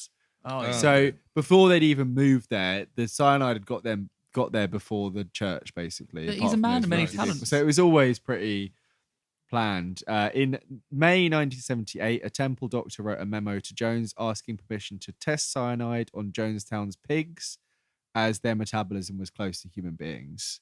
So you can kind of see where this may be going. At least had something to eat. Fucking cyanide pig. Yeah, it's it. They had some nice pork sandwiches. That's it. If I was going to poison myself to death, it'd be like in a bacon sandwich. Or pulled pork. Or pulled pork, yeah. Do you remember Or have like a pig feast and have like bacon, sausage, pulled pork. Do you remember? Oh, like a hog roast. Yeah. Although I think the poison would probably get burned out of it, but... Put a lot on Put it in... Do you remember the pre-pulled pork days? What were we doing then? I was talking about this with someone. Or pre-avocado as well. Just like one day, pulled pork. Where's that? Pulled pork. One day, pulled pork just became really popular and everyone was eating pulled pork. But I remember like 10 years ago, like nobody was eating pulled pork, and now everybody eats pulled pork. I remember seeing I think a couple of festivals we went to together, even day festivals. They do like pulled pork buns. That was like, wow, pulled pork with applesauce in a bun. And now you can get it like Tesco. I don't remember seeing couscous pre-2000. Like, did you ever see couscous? I mean, I don't really. I was like 6. I didn't really. I mean, I also didn't venture to places like Morocco, where you know it probably was. At the moment, we're in the ascendancy of that beer. Is that right? Is it from? Is it from Morocco? Yeah. General Mediterranean. No one was reacting there, so it's just. Well, the thing is, we're currently in the ascendancy of that beer Madri, which I didn't see anywhere until about 6 months ago. And now every pub you go in is there. But it's the same when I was working in a pub 6 years ago. Prava came in at that point, which is it Staropraмен's cheaper beer? Staropramen.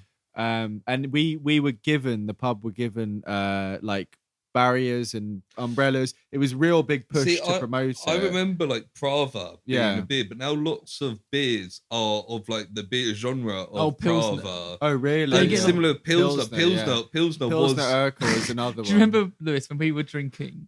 Me and Lewis went to watch, and our friend Sam, not this Sam, another Sam. We know a lot of Sams, but we went to watch a football game in Hamburg, and we went to the Hamburg Stadium, but we were in like this weird quarry, would you say? Yes, it was. And we were basically a quarry next to the ground. And we were drinking Pilsner at that time. And I mean, it was one of the weirdest occasions I've ever had a drink for a start. It was next to a quarry. It was in a quarry. But there's like 10,000 German people just standing in this quarry having a beer. It was really. Go to the ground. Is it a rave there? No, it's really odd. You see a coffin start getting raised in the background.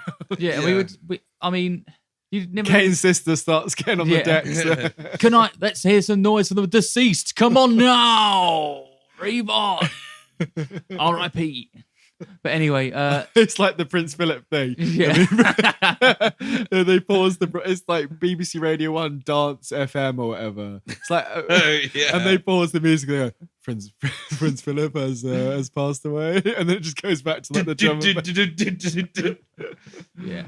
Hopefully the Queen can hold on for another month so you get another bank holiday. I mean, they won't. They'll still do it in memoriam. I mean, and when she does go to the other side of the road, we'll get like a week off. So it's fine. Yes. So I was reading. Like if she gets ill, then I'm gonna bring out all my fucking flags and talk about how much of a monarchist I am, so that I can get lots of time off. Is that me, your flag that you pooed on?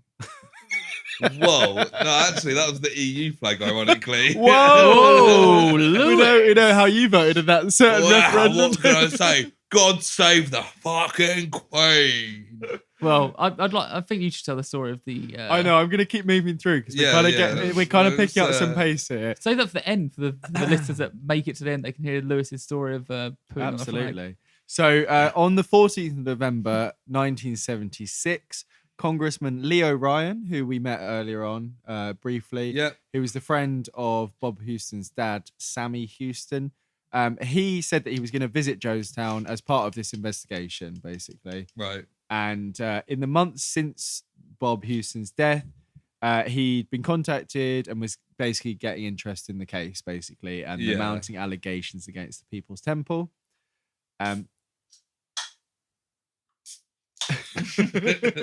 There were loads of other individuals and groups that I haven't mentioned, but one of them is called the Concerned Relatives, which I think is a great name for a band. A punk band. It's just Concerned Relatives. So it's got another tangent. I found out the origins of why Two Door Cinema Club are called Two Door Cinema Club. I mean, I'm sure I can speculate. Their local cinema is the Tudor Cinema. Right. They originally called something else like Tudor rather than Tudor. They were originally called like Life of Earl Ryan or something like that. But their local cinema is spelt Tudor. Congressman Ryan. It's spelt Tudor, but apparently everyone kept pronouncing it Tudor. So it's probably those American tourists. They based their band name on that. Tudor Cinema Club. But basically, the Concerned Relatives, again, which I think would be a great punk band name. That's not the sort of song that like a pop punk band would bring out. My mom and her friends are always so angry They're about so me. concerned. Yeah. Mom, I'm just hanging out, having fun at the skate park. There's the Blink-182 song, Stay Together for the Kids, which would probably have similar themes. It's very good. It's one of my favourite Blink songs. Oh. Well, the group was made up of defectors and family members. Some of the most prominent members, I'm just naming them here for people who are big fans. Muhammad Ali, Tim Tebow. Well, one of them was Michael called Jackson. Tim, but it was Tim and Grace Stowen as well as Jeannie Mills. Norman well. So Ryan, Congressman Ryan flew to Jonestown and brought with him a pretty large delegation, including legal advisors, members of the Guyanese government, members of the US Embassy to Guyana, and a load of reporters, cameramen, all that sort of thing. Right, I bet Jim Jones was happy about that. Well, initially, they weren't allowed in to Jonestown, so My extremities are too fucking swollen. You can't come in, see? Again, he's one of the Montauk Boys, clearly, here. Yeah. So on the 17th of November, Congressman Ryan's group landed at the Port Kaituma airstrip, which is 6 miles from Jonestown, and they drove the rest of the way. During this kind of arrival and driving kind of situation, they were initially told that they weren't going to be let in. Then a few of them were let in, including Congressman Ryan. And then in the evening, they were all let in together. And basically, I've put it here, the vibes were definitely off in Jonestown. Is that the official word? That is the official wording. Is that what the embassy... Because that also sounds like something a 15-year-old girl would say when her friends are coming around. The vibes. So that was my interpretation because... To be fair, that's how I felt when I got here today and you two were sitting silently in this room. No, but you walked in dressed as a burger, so you didn't know what was going on. Sorry, a burger? No. Look, at least I had something on, Kane. Lewis come in dressed all in black with a black cap on. Didn't even know who he was. He just stormed in. And he looked like a cat burglar. That's exactly what he looks like. And he's got... on that topic, don't go through my bag. It's got personal items in. Where's your bag? Exactly. Who's got the bag? He's talking about his ball bag. Don't go through my ball bag. It's got my valuables in. That's the crown jewels. That'd be Lewis's saying on a sitcom. Don't go through my ball bag. Come on. What? It's when you're blocking the way and we're like, we've got to go past you. Like, don't go through my ball bag. The canned laughter comes in. It's like haunted laughter. Lewis, you coming? Don't go blocking my ball bag. It's changed now. It's like a Rick and Morty sketch where it just changes every time. So Jim Jones. And the vibes were off, basically, just like this conversation here. The group attended a musical reception. I don't know what that was. And Jones himself said to them that he felt like a dying man whilst ranting about government conspiracies. Was he dying? Well, I mean, he had health problems. And he had lung cancer. No, he had a lung infection. He was periodically he was going blind periodically, so I wouldn't be surprised if he thought he was. Wanking too much. Isn't that what one of the main symptoms is? You're obsessed with wanking. Like, off pod, we're going to have a sit down and talk about your sex life, Kane. That's all right. That sounds fine. It's I've the already wanking. told you It's the wanking that's the problem. I've already told you 15 times a day at the beginning of the podcast. Was that in the failed opening or the one that we kept? Oh yeah. We should probably point out that the mic wasn't working. Yeah, the first 5.5 opening minutes. was 8 minutes of the funniest material anyone's ever heard. We just couldn't recreate it. And you guys would have loved it because you could hear me and Sam, and none of Kane's spots were recorded. That was why the vibes were off for the rest of the podcast. Yeah. So it was also revealed that the temple had run like a load of rehearsals for this visit in the kind of days leading up to it. So it was all very staged, which is probably why everyone. I want to know what the musical number was. I don't know, but Guys and Dolls. Well, Bob Hope. Bob Hope? What's he doing there? Bob Houston wasn't there because he'd been killed, and he was the talented musician of the temple. So there you go. Look, you should have heard this 10 years ago when they just play Bob. Oh, he was. I'll tell you what. What was big musical in '78? I guess I don't know.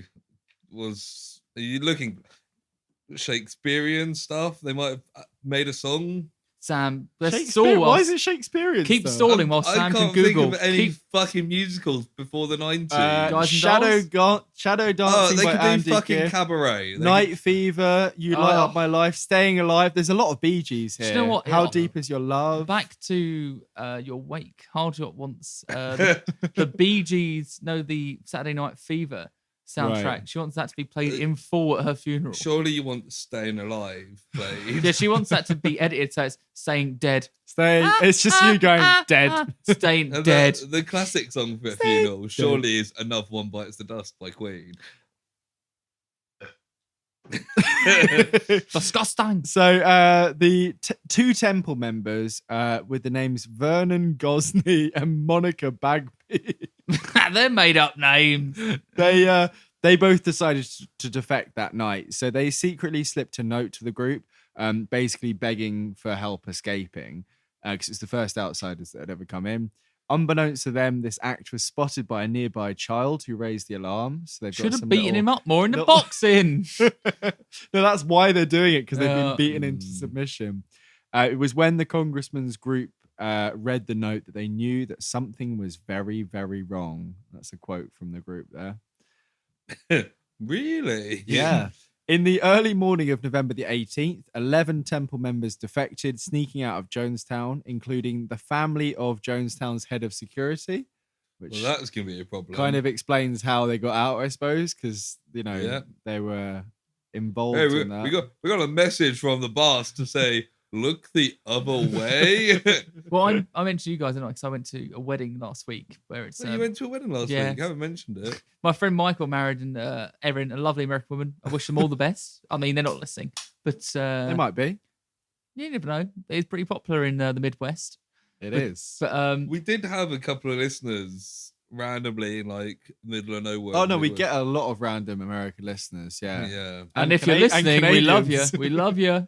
And he come up to me and he told me that he works in security. So maybe Johnny Green, if you're listening, let us know if you were one of the security members at Jamestown. We're very interested to know. Not, because he would have had to do some pretty. And also, that wouldn't help us because this is Jonestown. Oh, bollocks! Not Jamestown. Damn you, Red Stripe. Later that day, on November the 18th. There was a sudden rainstorm and some very public emotional scenes took place. Al Simon, a Native American temple member, tried to... Is that based on the Paul Simon song, You Can Call Me Out? Yeah. He's changed his name. You can be my bodyguard. Do not poison yourself tonight. Well, he tried to get his two children out of Jonestown by taking them up to Congressman Ryan and being like, sign the paperwork. Because basically, Jim Jones had been like, we'll let you take some defectors out, because they didn't want to be too resistant to this kind of government coming in. So a lot of people started taking the kind of initiative and going with it. And this guy, Al Simon, takes his two kids up to Ryan and is like, I want these guys legally transferred back to the US. I'm going to go with them. And during this, on the kind of over the camp loudspeakers, his wife is called up to the kind of main area. And she starts publicly denouncing him, during this rainstorm. It's very dramatic. And he's just begging her to come with them and crying. And she's like, no, you're betraying us. And she just walks off. and he has to go off with his kids without his wife. It sounds like a shot from like a film. It's very dramatic. I feel like there's a shot in that film. Only you can answer that question when people say that. You know that film. That film about the riots in America. Sacha Baron Cohen's in it. It was nominated for Best Picture. Like the Chicago 12. The Chicago 7. 12. 8. There's a scene in that where someone gives a speech in rain. In rain, right. So on the afternoon of the 18th of November, the majority of Congressman Ryan's group left in a large dump truck. What? I can't read dump truck without thinking of like... What? Without thinking of what? Well, people always make... I originally thought of like an actual dump truck. Oh yeah, people always make memes about like a big butt being a dump truck. What? Sam. So they left on a giant butt, basically. Sam's been on a dark wave here. And they went back to the Port Kaituma airstrip where they'd landed. As the truck was leaving, Temple loyalist Larry Layton demanded that he was able to join the group. This roused suspicion as he was the least likely member of the Temple to want to defect. So the person we heard from earlier was this guy's sister, basically. So he was big in the group. But somebody's loyal to the group is going a bit undercover. It's like, I'm going to jump on the dump truck as well. So as the group were leaving Jonestown, Ryan stayed behind with a few of the other members of the team to help any additional defectors. They were signing the paperwork to get them out. Right, yeah. Temple member Don Uhara Sly grabbed Ryan and threatened him with a knife. So there's clearly some kind of tension here because he's taking members away. The attacker was wrestled to the ground and Ryan was unhurt, but obviously not great still. Before he left for the airstrip, Congressman Ryan told Jonestown's representatives that he would issue a report that described Jonestown in basically good terms. So they got about 14 defectors signed across, and he's basically said, even if it was like 200 out of 900, we'd still say that's pretty good because most people don't want to leave, kind of thing. Which I think he's just being nice to them, kind of thing. Oh yeah, you don't want to raise the alarms. Just went, no. Oh, my report about this place is going to be unbelievable. But despite this, when Jones was told of this kind of information here, he said, "I have failed," and they were like, "No, it's going to be a positive report," and he's like, "All is lost." Wow. So he's pretty, as I said, he's a bit of an attention seeker. He's like one of those people on like Gordon Ramsay when he goes to like a hotel, like a restaurant, and he's like laying into them. But this guy's been really nice. I mean, it's like, imagine if Gordon Ramsay just went, I think the food's not too bad. And they're like, shit. Oh no, all is lost. We've lost it. Close the place down. So as Ryan departed for the Port Kaituma airstrip. Yeah, that one. Jones's wife, Marceline, made a broadcast over the public loudspeakers, basically saying, everything's fine, go home, don't get stressed out about these 14 people leaving. And due to the additional defectors, they needed a second plane to escape, basically. Escape, to leave. So by the time the dump truck had arrived, that's a big ass. The second plane hadn't arrived yet. So basically, they're all just like tensely waiting on this runway in this dump truck.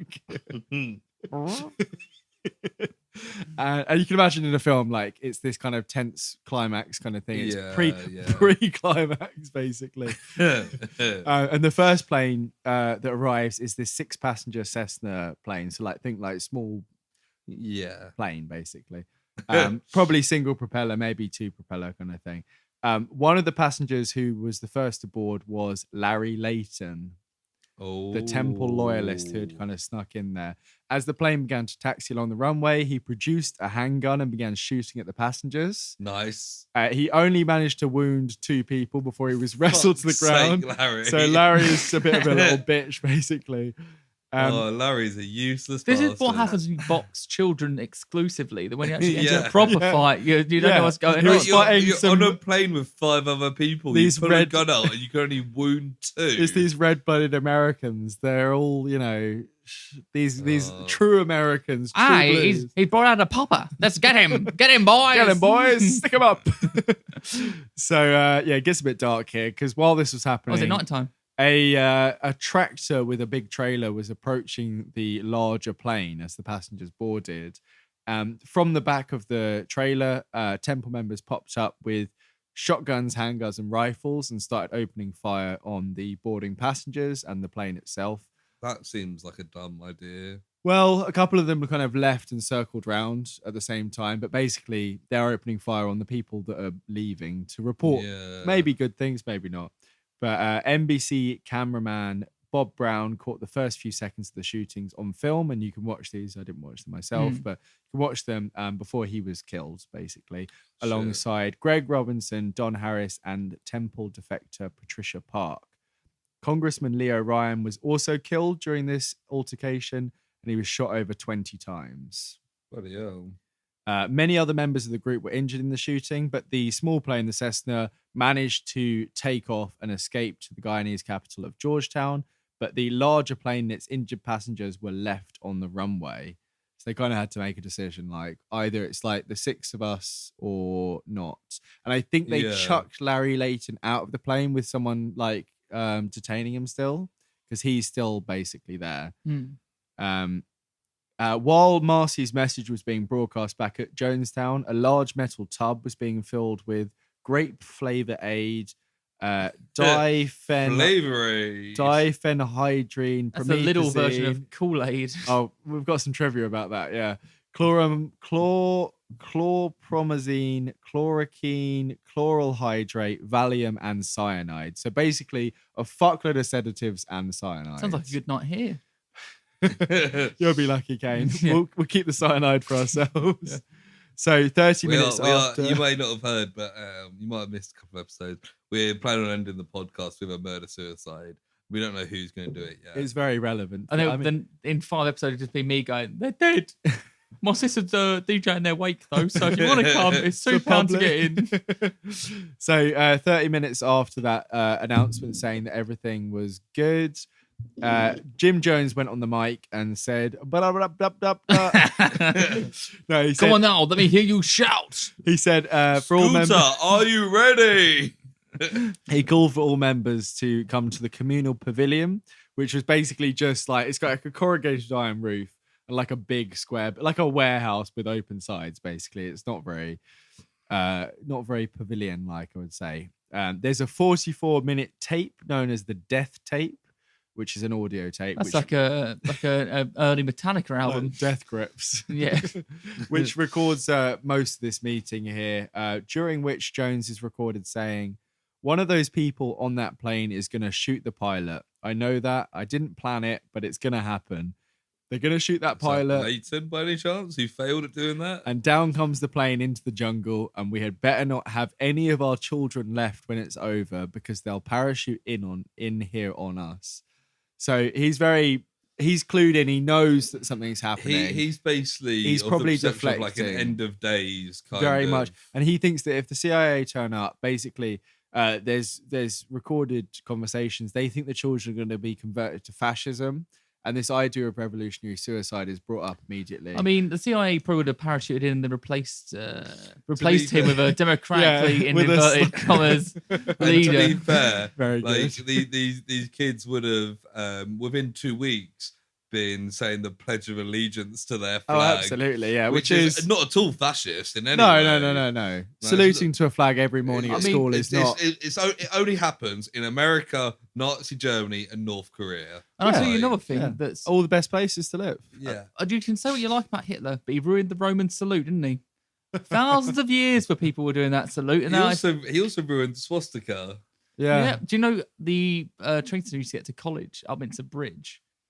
Please don't follow me home. But it basically has a swastika mosaic in the floor, but it was built in like 1908 when it was seen as a symbol of peace. I have seen things about this before. Yeah, I don't know if it's specifically there, but Yeah, so the idea of revolutionary suicide was brought up by Jones himself, and obviously they'd had this practice beforehand at the White Knights. There was discussion of a Soviet extraction, so a couple of people were debating like we should wait and get Soviets to help us. But then the shooters from the airstrip came back and went, "We killed the congressman," and then immediately the conversation changes. They're like, we can't wait for the Soviet Union. Kill a congressman. Exactly. And that's how the saying goes. Once you kill a congressman, you gotta kill yourself. Everyone gets to the point in the night where they're like, well, I've killed a congressman. It's like, what is it? What's it called when you breaking the seal? Yeah. You come out of the toilet. Hey boys, I just broke. Just killed the congressman. Guys, just killed a congressman. No. The rest of this night we can do whatever we want. It sounds more like when you go for a big poo. Yeah, drop the kids off at the pool. Just kill the congressman. Just kill the congressman there. Kill the congressman. No, better give it a moment. Ooh. There's somebody on record who I think they were like a psychologist or something, but they were a recent convert to the temple. They'd only been there for 2 days. What's going on? Why would you join at this point? I know. Fucking hell. They're very on board with it because they say, let's make it a beautiful day. So clearly they love you too. Already.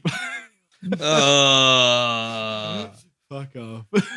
Good song. It's good song. And the people who had shot up the airstrip are now taking positions around the pavilion. So the majority... The pavilion. Yes, which is like a warehouse without walls is what it looks like. This is when stuff starts to get pretty dark. So just a little warning, if anyone is listening or if either of you guys want to take a moment here. Let's get my cock out. Please no, because according to an escaped temple member, Odell Rhodes, so not everyone doesn't make it past this point. There are clearly people who escape. I don't know exactly how, but one of the people who escaped said that the first person to take the poison was this lady called Roletta Paul, and she took it along with her 1-year-old baby. So basically there was this big cauldron that I mentioned. They would use a syringe without a needle, like a kid's Calpol syringe. Yeah. Get a little bit, put it in the baby's mouth, and then she did it to herself. And then they'd be kind of escorted out of the pavilion down this walkway. And sorry to interrupt, but I've just looked at your vinyl collection and realised that you have the Brian Jonestown Massacre vinyl. You know what? That's not a part of my trivia, but I feel like it should be now. Anyway, that's an interesting point to interrupt as well. So. Yes, I know you're trying to get away from the baby death, and I appreciate that. But apparently, the first few people after this were also mothers with babies. So I think there was this real urgency of protect the children, and it was kind of this fucked up viewpoint that by squirting poison into their mouths, they would let the children go first. Yeah, so they would do this, and then it was only when the effects started to show that people were starting to be reluctant, because an overdose in any kind of way is not pleasant. It's probably pleasant for the person, but it's not. There's stuff comes out of every hole, I imagine, in the nicest possible way. Like it's organ failure, that sort of thing. Well, he said that cyanide's like it's like you feel like you're in your entire inside just on fire. I think that's why the vast majority is sedatives, because you're so sedated that you hopefully don't notice. But the reported kind of death kind of timeline is 5 minutes for children, less for babies, and about 20 to 30 minutes for adults. So it's quite soon after that you're expired there. And I said they were brought out of the pavilion. They were taken down this walkway. And it's very unclear how many people knew it was real or a White Knight rehearsal, because it was only when people started seeing the people dying that they realized, oh shit, this isn't something that we've done before. They shouldn't have bothered with the rehearsal. I think they should have. I think they should have, if they wanted to do it, take them out completely so you don't see the people dying. But you said they went down the walkway. Yeah, and they're supposed to go out, but I think some people must have stood around, because there's somebody, I think it's this same person. Basically, the person who survived said that like it was a real confused situation. There were some people who were really like obsessively trying to die. Some people were just like waiting their turn as if it was like queuing for a bus. Some people were like panicking. Others were just walking around in a daze after taking the poison. Like it's real like chaotic kind of environment here. It's 5 a.m. at Glastonbury. Yeah, plus armed guards. Yeah, and basically, Jones when people started reacting to the poison and seeing it on other people, he said, "Die with a degree of dignity. Lay down your life with dignity. Don't lay down with tears and agony." Which is nice. Easy to say. He also said, "I tell you, I don't care how many screams you hear. I don't care how many anguish cries. Death is 1,000,000 times preferable to 10 more days of this life. If you knew what was ahead of you, you'd be glad to be stepping over tonight." Wow. So he's very pessimistic, and obviously he's had enough, but it doesn't really mean that, it's the same. How ridiculous it is this time. Oh, they were swollen. Oh, yeah, they're swollen, bro. This is what I'd be looking for the whole time. Another survivor, Tim Carter, suggested that, like in a previous practice, that day's lunch of grilled cheese sandwiches may have been tainted with sedatives. So they basically been drugging people to make them more susceptible anyway throughout this, which kind of makes sense. The guards themselves were also made to drink poison later. Jones himself was found dead, lying next to a chair in the pavilion between two other bodies, his head cushioned by a pillow. His death was caused by a gunshot wound to his left temple that Guyanese chief medical examiner Leslie Mutu stated was consistent with being self-inflicted. So he didn't poison. Yeah, he didn't even poison himself. He took the easier way. And he had someone put a pillow down for him as well, which is really lovely. The offense at Jonestown constituted the greatest single loss of American civilian life in a deliberate act until the incidents of September the 11th, 2001. What happened then? Bob Dylan released an album that day. Wow. And My Chemical Romance were formed in some ways from those events. Yeah. There are some aerial photos of the pavilion and the bodies, and it is horrific. Like, I didn't look into too much of I didn't listen to the tapes. I didn't look at too many photos, but if you Google Jonestown and go on images, you can see this kind of square thing, and there's bodies all around it. I've seen it before. It's fucking and it must be. I imagine it's when the authorities turned up. Holy fuck! Yeah, it's just people like piled. It looks like some sort of concentration camp thing, and there were comparisons made with concentration camps after, and the fact that people were kind of under armed guard and stuff. But I've got a couple of bits just to finish off. I can skip through this, but after the shooting at the Port Kaituma airstrip, so there were some survivors still in that plane.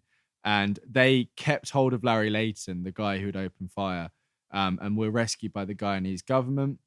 914 of the 918 who died, including Jones himself, were collected by the US military in Guyana and transported to the Dover Air Base in Delaware. The last shipment of bodies arrived early on the morning of November 27th, so just under 10 days after. The base's mortuary was tasked with fingerprinting, identifying and processing the bodies. The base's resources were overwhelmed, and numerous individuals tasked with moving or identifying the bodies suffered symptoms of PTSD because they had to basically process families up to 900 people. Yeah, it sounds awful. Larry Layton was initially found not guilty of attempted murder due to the defense that he was brainwashed. He was acquitted by the Guyanese court and was deported back to the US, where he was arrested by US Marshals on arrival in San Francisco. He was convicted of conspiracy and aiding and abetting the murder of Congressman Leo Ryan and the attempted murder of Richard Dwyer, who was one of the other guys there, on the airstrip. He was paroled in 2002 and is the only person ever to be held criminally responsible for the events at Jonestown. Wow. I guess everyone else is dead. Yeah. It was covered heavily in media. Photographs, probably the ones that we've mentioned, were on newspapers for months after. In February 1979, 98% of Americans polled said that they'd heard of the tragedy. So for that kind of 6 months to a year, it was big news. As I said, there was Guyanese kind of political strife afterwards. The opposition basically said that the Prime Minister, Burnham, should have done something more. The Cult Awareness Network was set up after, including members which were Congressman Ryan's daughter, Patricia. They basically funded deprogramming people after this, including the Family International, Scientology, David Koresh's Branch Davidians, and also involvement in the Waco siege.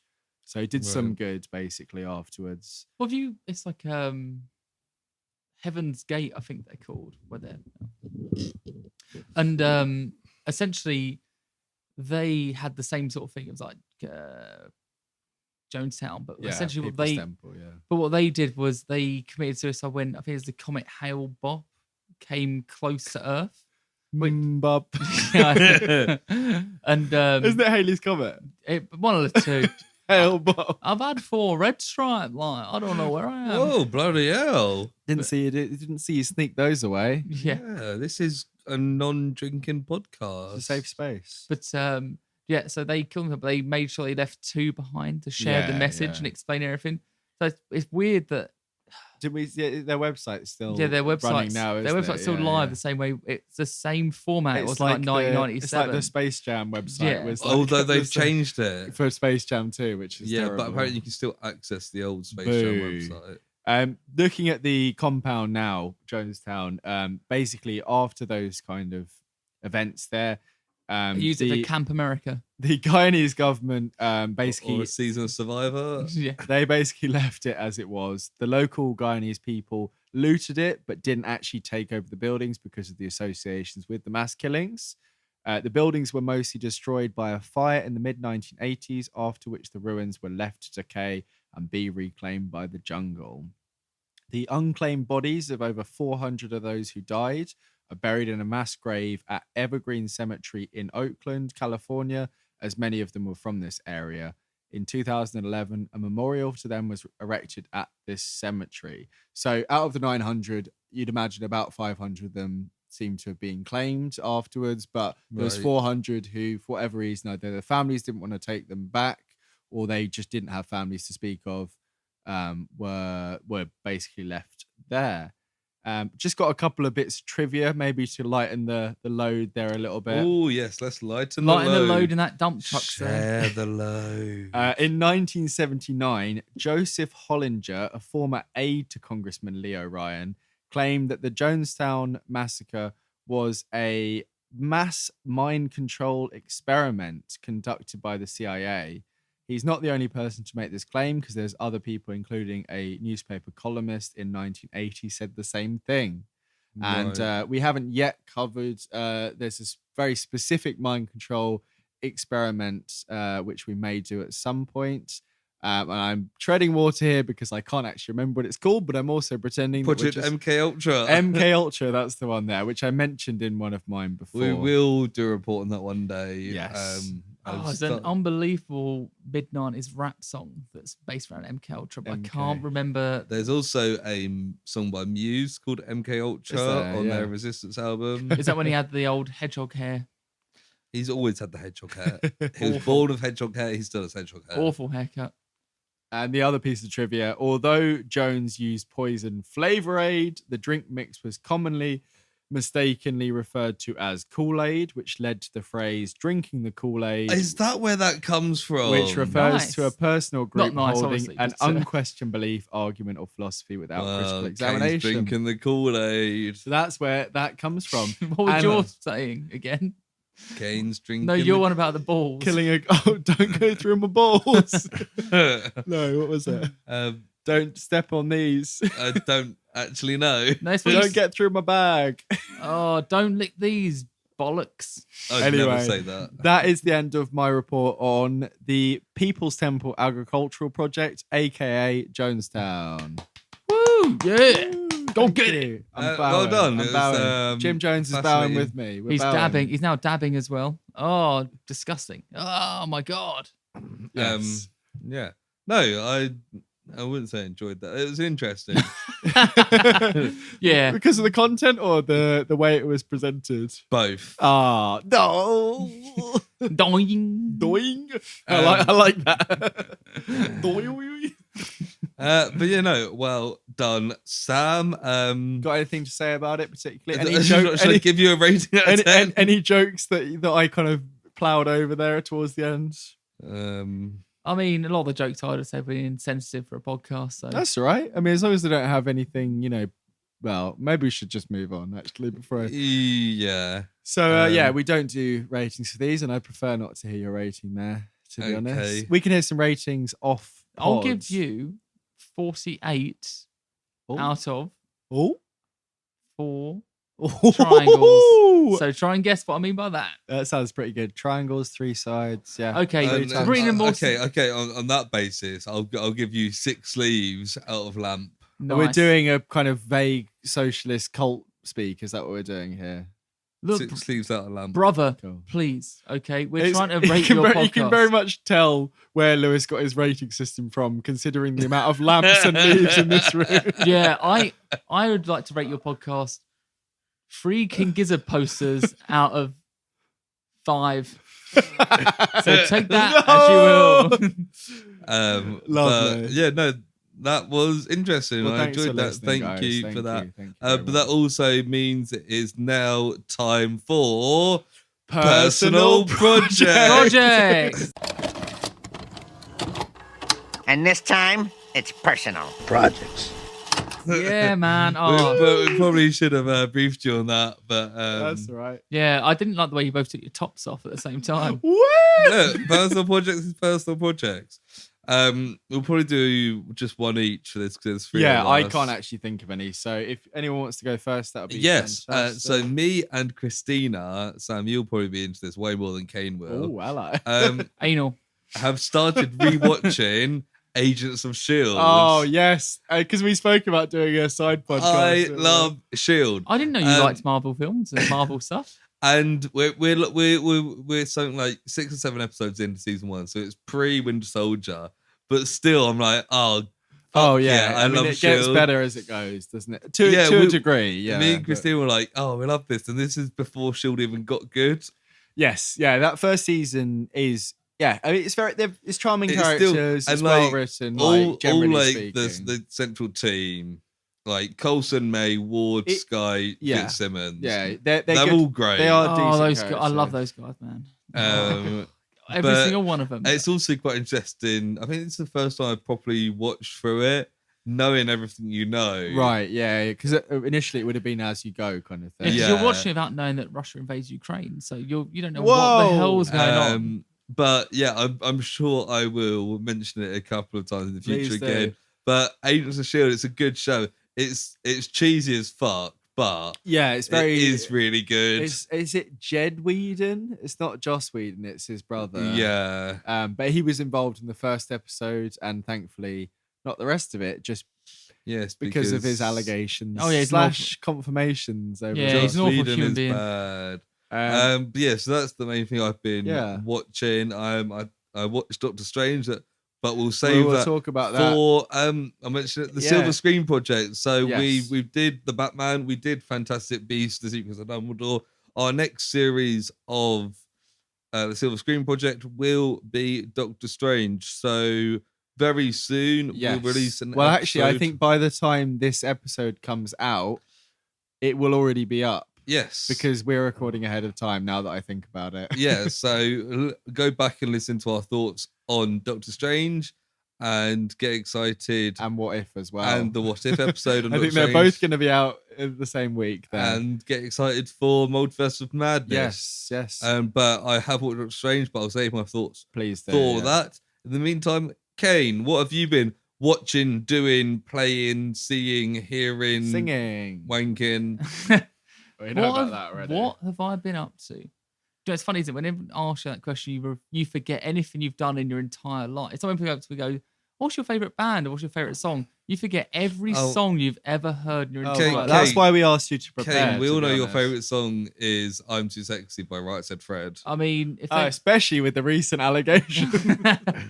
No, it's the haircut. You're not bald like them, but you are. Kane, we can give you a minute to think about what you've watched. I can go first if you need a moment to have a think. No, I can. I watched the Wayne Gacy tapes.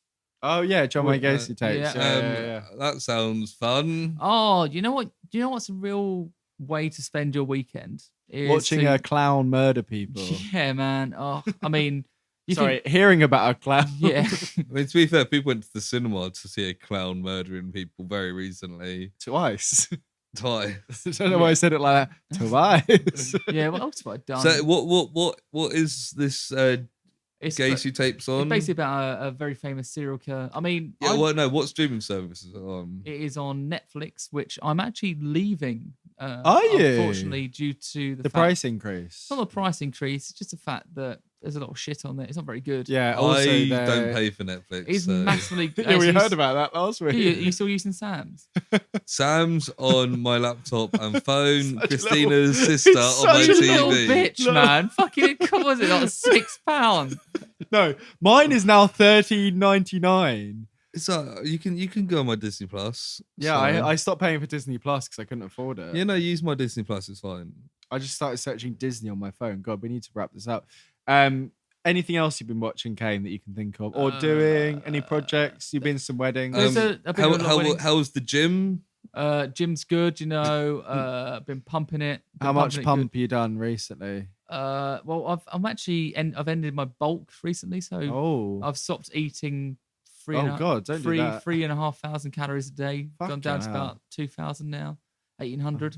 Nice. So they list, just paint a picture for the listeners. I'm about 6'10", actually 7'1". Take about a foot off. A foot and a half. Yeah. Yeah. You ever seen Arnold Schwarzenegger in his prime? Imagine that, but better. Oh, we forgot to mention when he went to Guyana and fought all the Jonestown members. You got to stop it here! Stop the poisoning of the children! It was a good joke we set up earlier and then didn't really carry on with. So, Sam, what have you been watching? Oh, wait, we forgot the Lewis. You got to tell the shitting on the flag story. No, it's fine. Well, I'll tell it then. No, we don't need. Genuinely, we don't need to. We haven't got long left. You can imagine it. We can imagine it. Yeah, fine. So, Sam, what have you? We'll do it as a watching? bonus episode, Kane. We'll get you back. Project Flag Shitter. So something I was going to mention last episode, Lewis, but I forgot to because I'd written it in a different note. Your on my hemorrhoids. notes.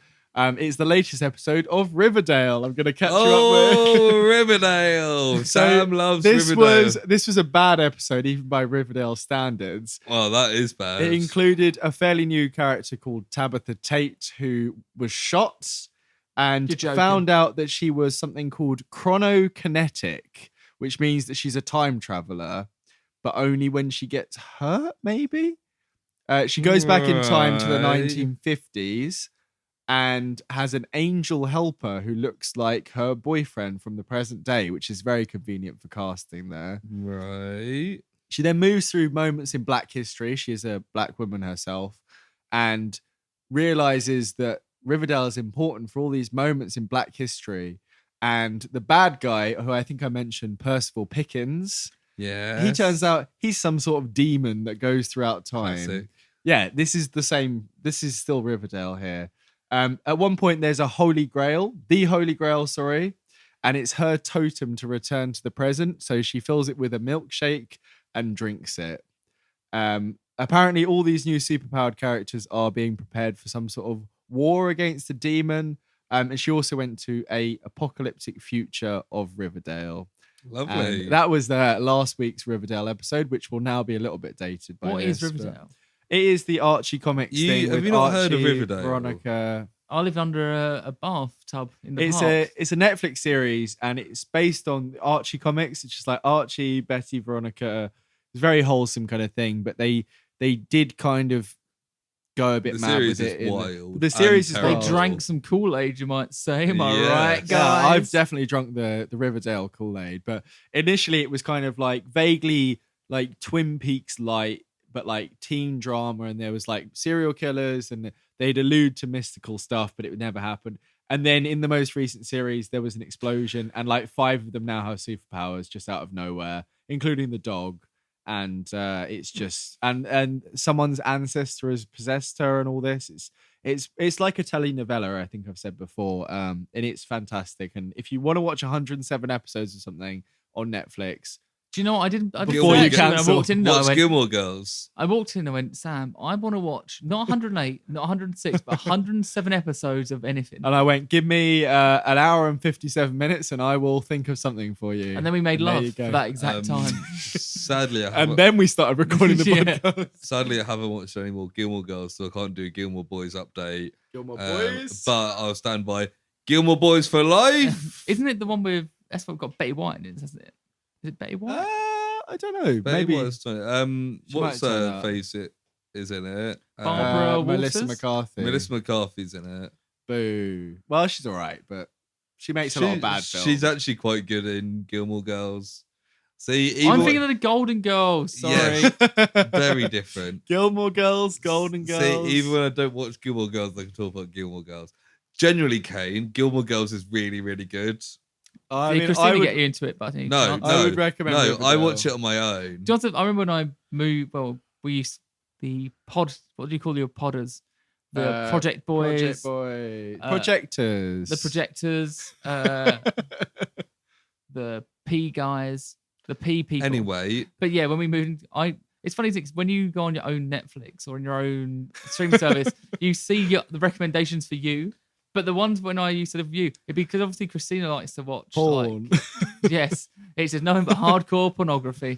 But no, classic Netflix. You and your bloody anime. Oh, I'm on the hentai every day. Oh, like what's his name? The recently disgraced conservative politician. Oh, was it hentai porn? No, he was watching anime porn. So hentai, yeah. Was he? I don't know. He said, he's like, I immediately resigned my lapse in judgment or whatever. It's like, well, I feel like we should wrap things up. Thank you very much for listening to the episode. Yes, thank you, Kane, for joining us. If you enjoyed it, go on to your podcast and listening device and give us 5 stars. Based on how many reviews, we can judge on whether or not we should get Kane back again. Whether we should do things like this again. So you can give this episode 5 stars or just give the podcast as a whole 5 stars and we can judge Kane on that. If you have specific comments you want to direct at Kane or us in general, or maybe you know just quite a lot about Jonestown, you can get in contact with us directly, can't you, Sam? You can. If you want to contact us, you can reach us at theprojectpod@gmail.com. All our socials are in the link tree in the episode description, or you can search the Project or the Project Pod on all socials. And if you want to get in contact with me, it's hornyboylover69@hotmail.co.uk. Horny boy lover? Yeah. Oh. But not like that, as in like I'm a horny boy. Right. And I'm a lover. I mean, it used to be little kids lover, but then because obviously I like little kids, as in like I want people to know that I like children and I'm not a threat to them. But now obviously it's it got misconstrued. So, anyway, Kane, thank you for joining us. Maybe it's been an experience. I hope the listeners enjoyed your presence. Yeah. But all those presents you brought with you. I didn't bring any presents. For now, thank you for listening. We'll catch you next time, and me personally, I shall hear you next week. I'll see you in the People's Republic of the Cooperative of Guyana. I've butchered that, but thank you. Ciao. Bye. I did shit on a flag.